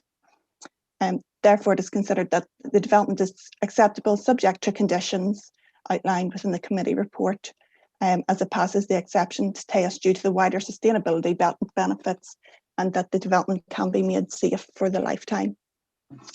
With regard to contributions, the applicant has agreed to pay a range of developer contributions to mitigate against the impacts of the development. This includes a Section 106 legal agreement securing 30% affordable housing, provision of at least 4 self-build units, contributions towards the expansion of the health centre, contributions towards open space and play space. All remaining issues in relation to access, design, visual amenity, residential amenity, drainage and landscaping are reserved for future consideration, as this is an outline stage. Therefore, officers recommend that outline planning permission be granted subject to the conditions set out at the end of the committee report and the applicant entering into the Section 106 legal agreement. Thank you, Chair. Thank you, Ms Hawthorne. We have one speaker on this, councillors, being Alistair Hume. Thank you, Kate. Thank you. Good evening, members. My name is Alistair Hume of Hume Planning Consultancy, and I am speaking in support of this application at the former Smith's Medical Site in Hythe. The proposals are for the redevelopment of the site to create office space and a 66-bed care home along the delivery of 97 dwellings. The site comprises vacant brownfield land within the settlement confines of Hythe in a highly sustainable location where development is both supported and encouraged by local and national planning policy. Also bring forward an allocated site within the adopted local plan for mixed-use development. The application therefore represents an important contribution towards the district's housing supply, as well as providing employment benefits and much needed specialist housing accommodation. The applicant undertook positive pre-application discussions with the council back in 2018, which resulted in the illustrative design of the proposals being amended to better reflect the surrounding character of area. The illustrative layout plans show that the proposals will have a positive impact on the street scene through the transformation of this vacant area of hard standing in an attractive development with associated open space and landscaping. Through this outline submission, a number of key principles have been agreed with the LPA case officers, and these parameters will be carried forward to the reserved matters stage in order to ensure the creation of a safe, sustainable and high quality development. Development commits to the CIL payment as well as delivering policy compliant affordable housing provision and financial contributions agreed with the LPA towards local services in Hythe, comprising the expansion of Oakland's health centre and the maintenance and delivery of public open space and play space in the area, in addition to supplying on-site open space provision. 4 letters have been received in favour of the development and only 4 letters raising concerns, which we would suggest shows the level of support for this redevelopment proposal. Hythe Civic Society have said they welcome the redevelopment of the site, whilst also citing concerns over traffic generation and parking provision, and Hythe Town Council previously had similar concerns. It is relevant that we have undertaken discussions with the relevant stakeholders both prior to and throughout the application, alongside engagement with local residents and the Town Council, and you will note that the Highway Authority supports the proposed scheme as revised. Therefore, it is concluded that these earlier concerns have been resolved through the long period of negotiation, and there are no objections to the application from all of the statutory consultees. On this basis, it is respectfully requested that members grant permission for this application in line with the officer's recommendation, which will serve to help deliver this brownfield allocation close to the heart of Hythe. Thank you. Thank you, Kate. First, before I go to Councillor Martin, Councillor Keane, are you still with us?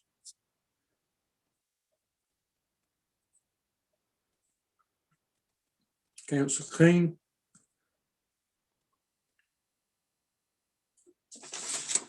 I'm still with you. It's just my internet. If I have my video on too long, it cuts it out. Oh, excellent. No, that's all. I didn't want to. Okay, sorry. No, if you'd gone, because if you went, I'd have had to pause the meeting. That's fine. No, Okay, no, I'm Councillor. here, but I've just turned it off because I was losing the sound and everything, so it would mean I'd go. Yep, no worries. Thank you. Okay. Councillor Jim Martin. Thank you. Thank you very much, Chair. This site has been ongoing for some time, and I can convey the thoughts of Hyde Town Council want this site developed, or want something done with it, and but you'll see that the Town Council's objections were a series of fairly technical objections with regard to fire engine access, sprinkler systems, etc. So I'm just a little bit confused about what are we approving with this last minute change. Are we able to make comments on things like sprinkler systems, or are we not? I'm just a bit confused. So possibly the officers could clarify for me, because there's a lot of detail in this. Are we now just to disregard all of that detail? Or if I could have some guidance with regard to what I'm voting or what I'm considering on, that would be very helpful. Thank you, Councillor. Mrs. Hornthorne, do you want to come back on that? Yes, thank you. So the description of development has been amended. So originally access was a matter for consideration, and therefore there's some detail within the committee report on that. However, that is no longer for consideration at this point. Therefore, we are considering the principle of development. So the use of the site for up to 97 dwellings, up to 153 metres squared of office space, and up to 66 bed care home. All other matters, so relating to access, siting, design, scale and landscaping, would be considered at a reserved matter stage if the application is approved. The plans submitted are indicative to show that the right level of access can be provided at the detail stage, but it's just the principle now. Thank you. Councillor Martin, do you want to come back? Oh, thank you very much, Chair. Sorry, I've muted myself again. You know, I'm content with that. I would just like to point out that in the core strategy, it's allocated as 80 homes, but the application is for 97, I think. I don't specifically have a problem with that, because we're just talking about the principle of development, but I would certainly like to see this back at this committee in terms of the detailed planning application, but I certainly am in favour of developing this site. I reserve my comments with regard to what goes on it, but I will be voting in favour of development for this site. Thank you. Thank you, Councillor Martin. Is that a proposal? Oh, sorry. Certainly, I could make it a proposal. I don't want to limit anyone else's discussion on this, but I'm very happy to support the officer's recommendation and vote in favour of outline consent. I'm happy to second that. I did a second. Right. Oh. Councillor Hollinsby, I think I heard the loudest.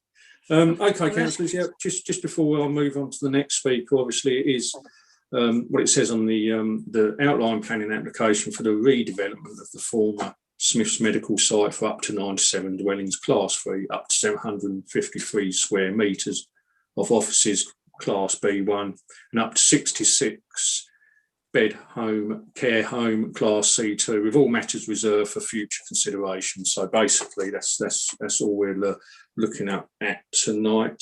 I've now got Councillor Trelaw. Thank you, Chair. Yeah, I was just, I'm happy to support this as well, but perhaps just with the reassurance that because of the scale and scope of the development, that it will come back to committee for us to deliberate on the details. Thank you, Councillor Trelaw. Our next speaker, Councillor Fuller. Yeah, just hopefully a very quick one.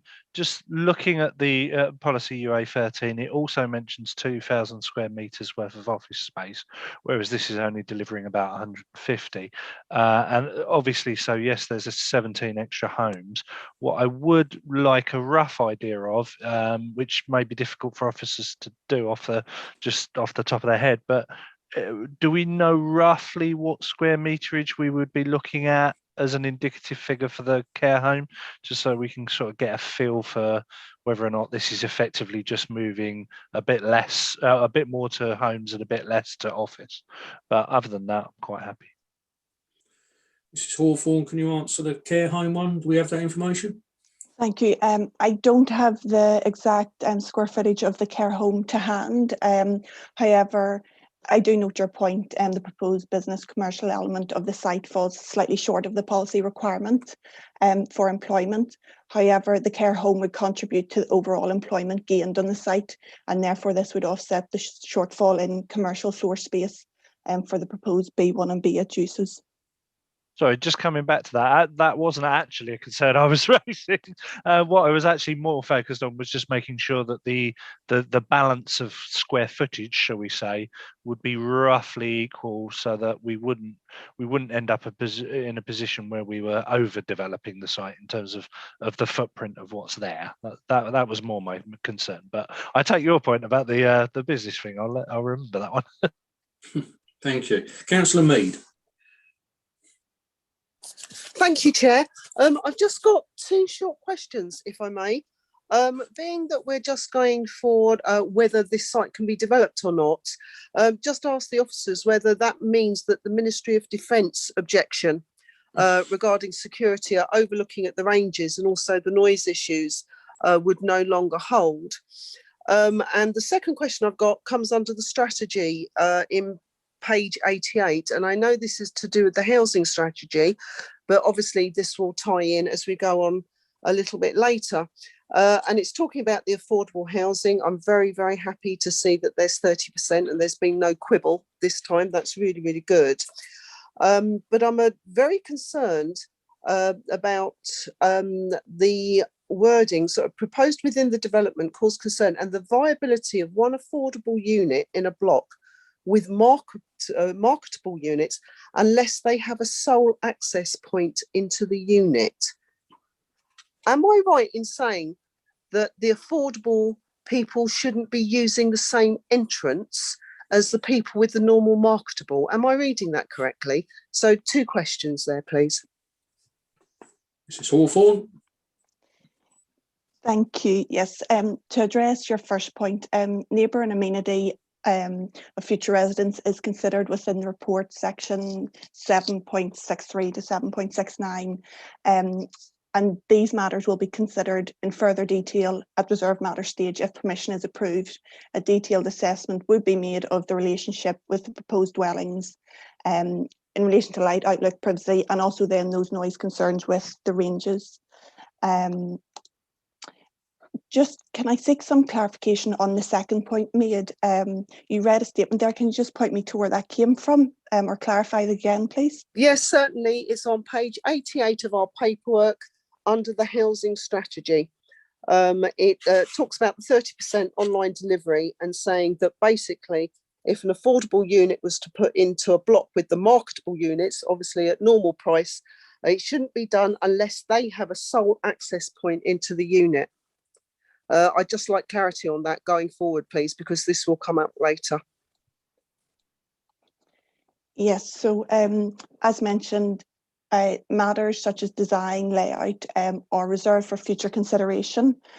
So points such as that will be considered in greater detail if permission was to be granted and can be discussed and resolved at that reserved matter stage. Lovely, thank you. And finally, Councillor Keane.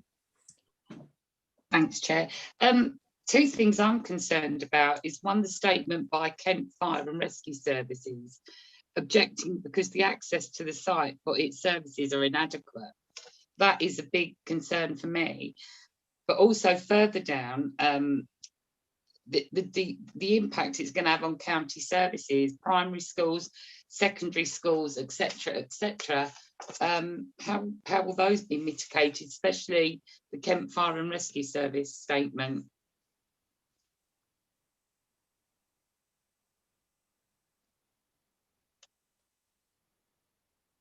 Thank you, Councillor Keane. Councillor Hollingsby?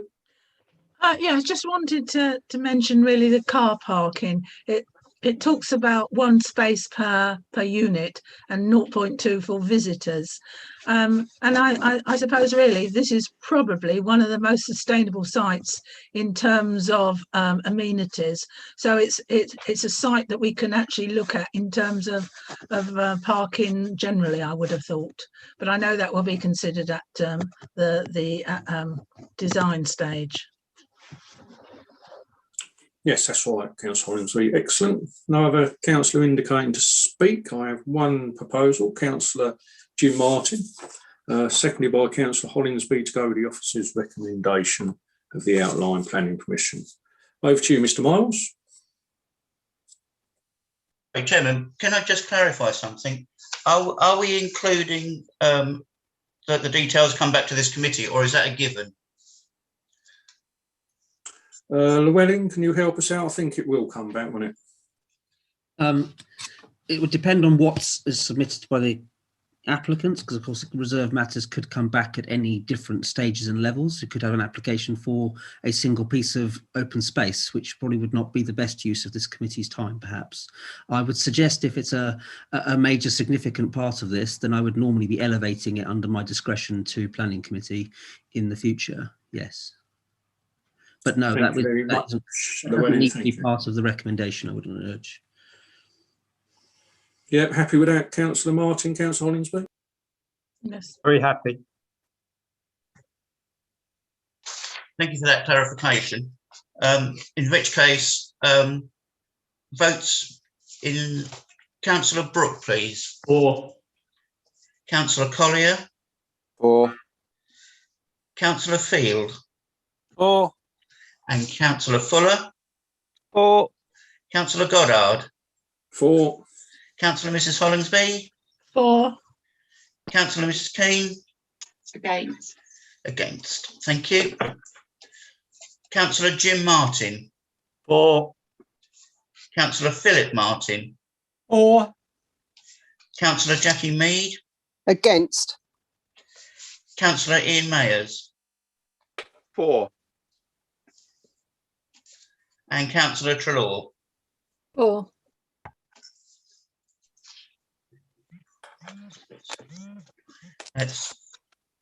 That's carried 10 for, 2 against. Lovely, thank you very much. Thank you, councillors. Moving on to item 4, planning contributions secured through Section 106 agreements and community infrastructure levy.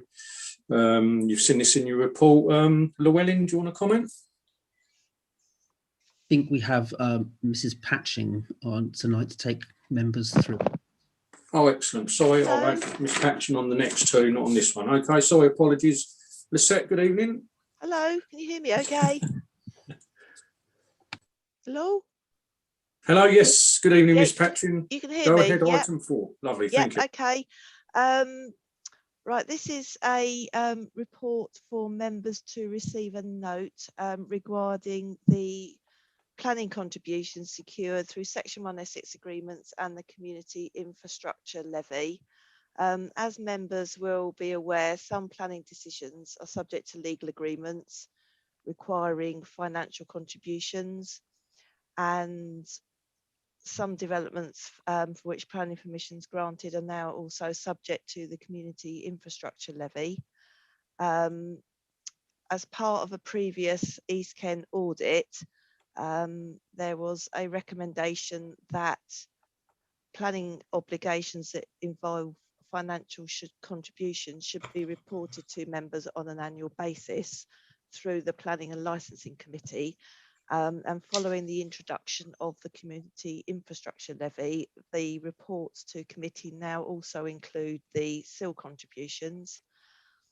So the report is before members and the committee is asked to agree the recommendations set out below in the report so that there is a clear and transparent record regarding the financial contributions required and received by the council as a result of the planning process.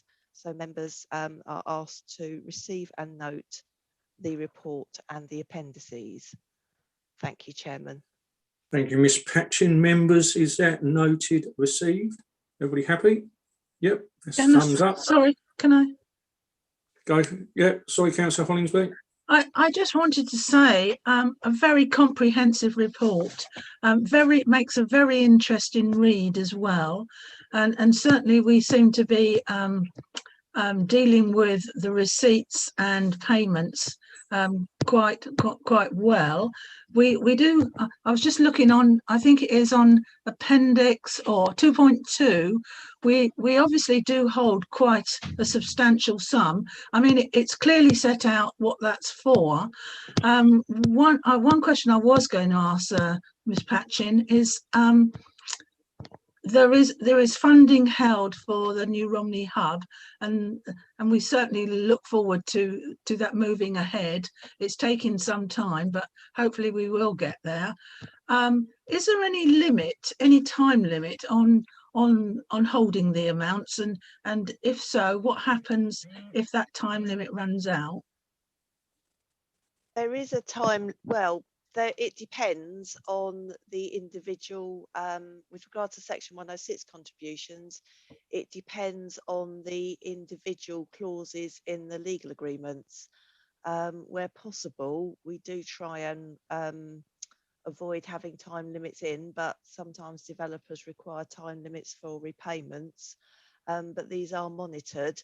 And certainly if we're getting close to the time limit, then we will seek to try and find a way of to transfer the money into an appropriate for an appropriate project in order to avoid them having to be returned. So some do and some don't in terms of section 106. As far as I'm aware, there isn't there aren't time restrictions on the money secured through SIL as far as I'm aware. Okay.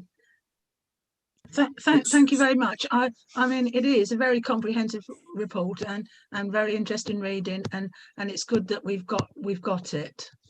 So I'm very happy to support the recommendations. Thank you, Councillor Hollingsby, and I'll just echo what you just said basically about the report, and that it's excellent, and to see where everything is and how it's going, etc., etc. So, members, are we happy with that? Yeah. Excellent. Thank you very much. Moving on to item 5, unauthorised change of use of land from touring caravan and camping sites used as a residential caravan site and the site in the residential caravans and camper vans at Elam Valley Holiday Park, also known as Gold Park Leisure Caravan and Camping Site. Thank you, Ms. Patchin. Perhaps if Kate could allow me to share my screen, because I've got my presentation on my laptop. There you go, Lizette, you're a co-host.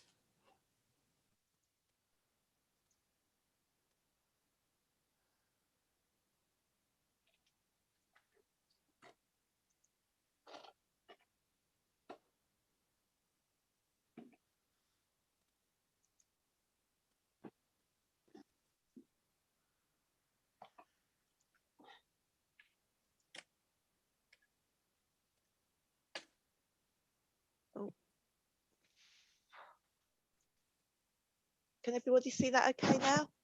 Yes, thank you. Yeah, okay. Right, so this is the site shown shaded on the plan. It's on the northern side of the Elam Valley Road, between Elam and the boundary of our district with Canterbury. And this is the site as it was in January 2018. Members will note from the report that there is a lawful development certificate on the site for a touring caravan and camping site. members may be aware, those that have been on the committee for a number of years, that this has been a very contentious site. Recently, when it started to be developed, and officers have been monitoring the site since it's been used more formally for touring and caravan and camping. And officers became aware that there were some caravans on the site that were being occupied as people's sole dwellings. Planning contravention notices had been served and no alternative addresses were given for several of the occupants of the caravans. And this is the site as it was in January 2018. And that's the site as it was from an aerial photograph in 2018. A second planning contravention notice served more recently has shown that the number of occupants who are using the site as their main residence, sole or main residence, has increased. A plan was obtained from the site operator showing the location of these plans. However, although this was obtained earlier this year, it's from visiting the site, it's clear that the caravans are actually on the opposite side of the site, adjacent to the road, rather than the side adjacent to the river, the Stour River, as you can see here, not the Stour River, sorry. So this is photographs of the site from March this year, and it just shows you the number of caravans on the site which are in residential occupation. This isn't in accordance with the lawful development certificate, and so authorisation is sought to serve an enforcement notice to require the residential occupation to cease, and the recommendations are set out in the report. Thank you, Chairman. Thank you, Ms Patchin. I have Councillor Martin. Philip Martin wants to speak. Thank you, Chairman. And thank you, Ms Patching, for the details on that. As you say, it's been going on for a very long time. And clearly, you know, this is a flagrant abuse of what is and what isn't allowed out there. And has caused a lot of distress to residents and so forth. It's constantly coming up. And I would like us to approve recommendations 1 to 5. And Councillor Martin, seconder. Do we have a seconder? Happy to second, Chairman. Thank you, Councillor Hollingsby. I've got Councillor Traw to put my teeth back in. Councillor Traw to speak now. Thank you, Chair.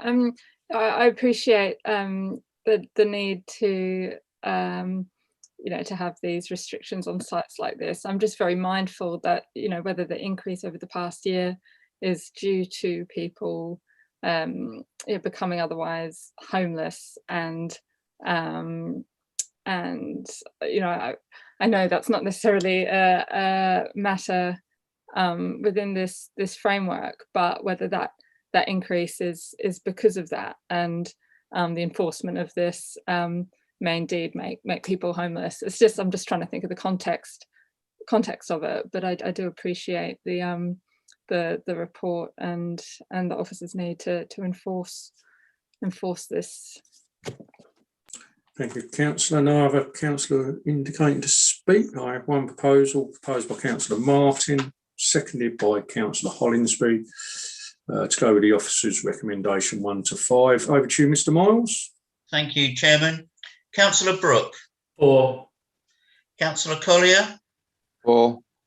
Councillor Field. 4. Councillor Fuller. Abstain. Thank you.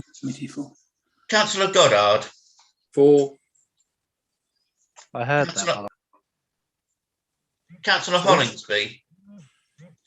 4. Councillor Keane. 4. Councillor Jim Martin. 4. Councillor Philip Martin. 4. Councillor Jackie Mead. 4. Councillor Mayers. For. And Councillor Trelaw. Abstain. That's carried then. 10 for, 2 abstentions. Lovely, thank you, Mr. Miles. That's carried. Item 6, final item this evening, councillors, unauthorised change of use of land from agricultural to use as a residential caravan site, and the site and the residential caravans, and an authorised lane of hard servicing at land adjoining Martin Field Cottage, Lid Road, Old Romney. Thank you, Ms. Patchen. Thank you, Chairman. Again, this is another site that councillors will probably be aware of. The breach of planning control took place around about the same time that we had a similar breach at a site in Selstead. And I'll just take members through the slides. So, sorry, the plan's pretty hopeless really if you don't know the area, but it's on the southern side of the A259 between the turning off to Lid and Old Romney. And this is the site in 2018, and you can see that it was an undisturbed grassed field. Sorry, Ms. Patchen, we can't actually see your presentation. Can't you? Oh, no. Okay. Where is that then? Just need to share screen again, is that? Do I? Oh, okay, hang on.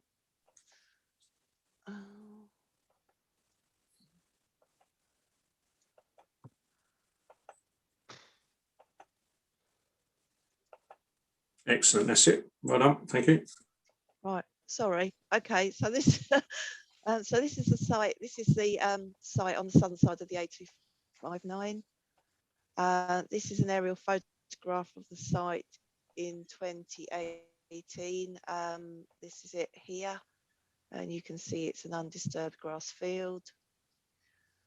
And for members, just to make members aware that the allocated traveller site is off to the left of the photograph here.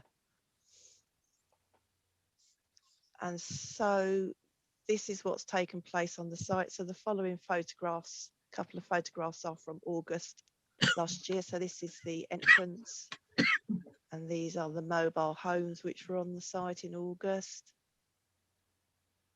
And then the next couple are from October last year, and you can see that the hard surfacing's gone down and the mobile homes have been placed located in a row along the site.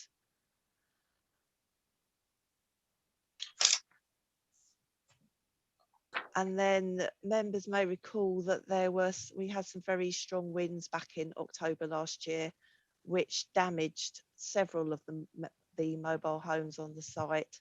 And when a number of them were damaged, the site has been quite well cleared up now, but a couple of mobile homes still remain.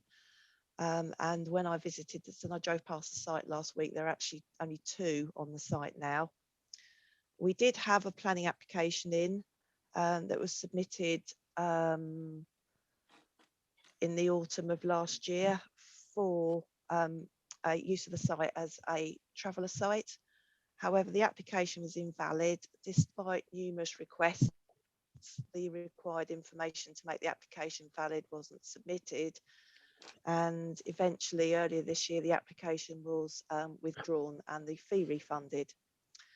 However, since this report's been finalised and published, the application's been resubmitted and is currently being checked to see whether or not it is now valid and contains all the relevant documents.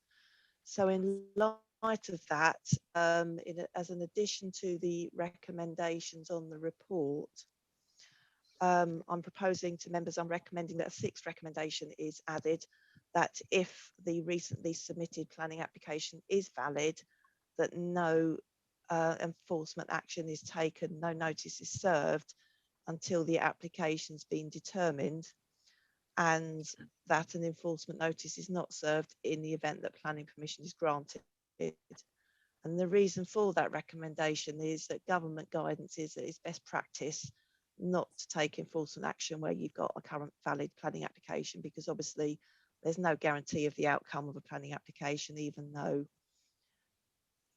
officers may have a good idea what the recommendation is likely to be. There's no guarantee of that. Therefore, it's not a good idea to serve an enforcement notice until the application's been determined.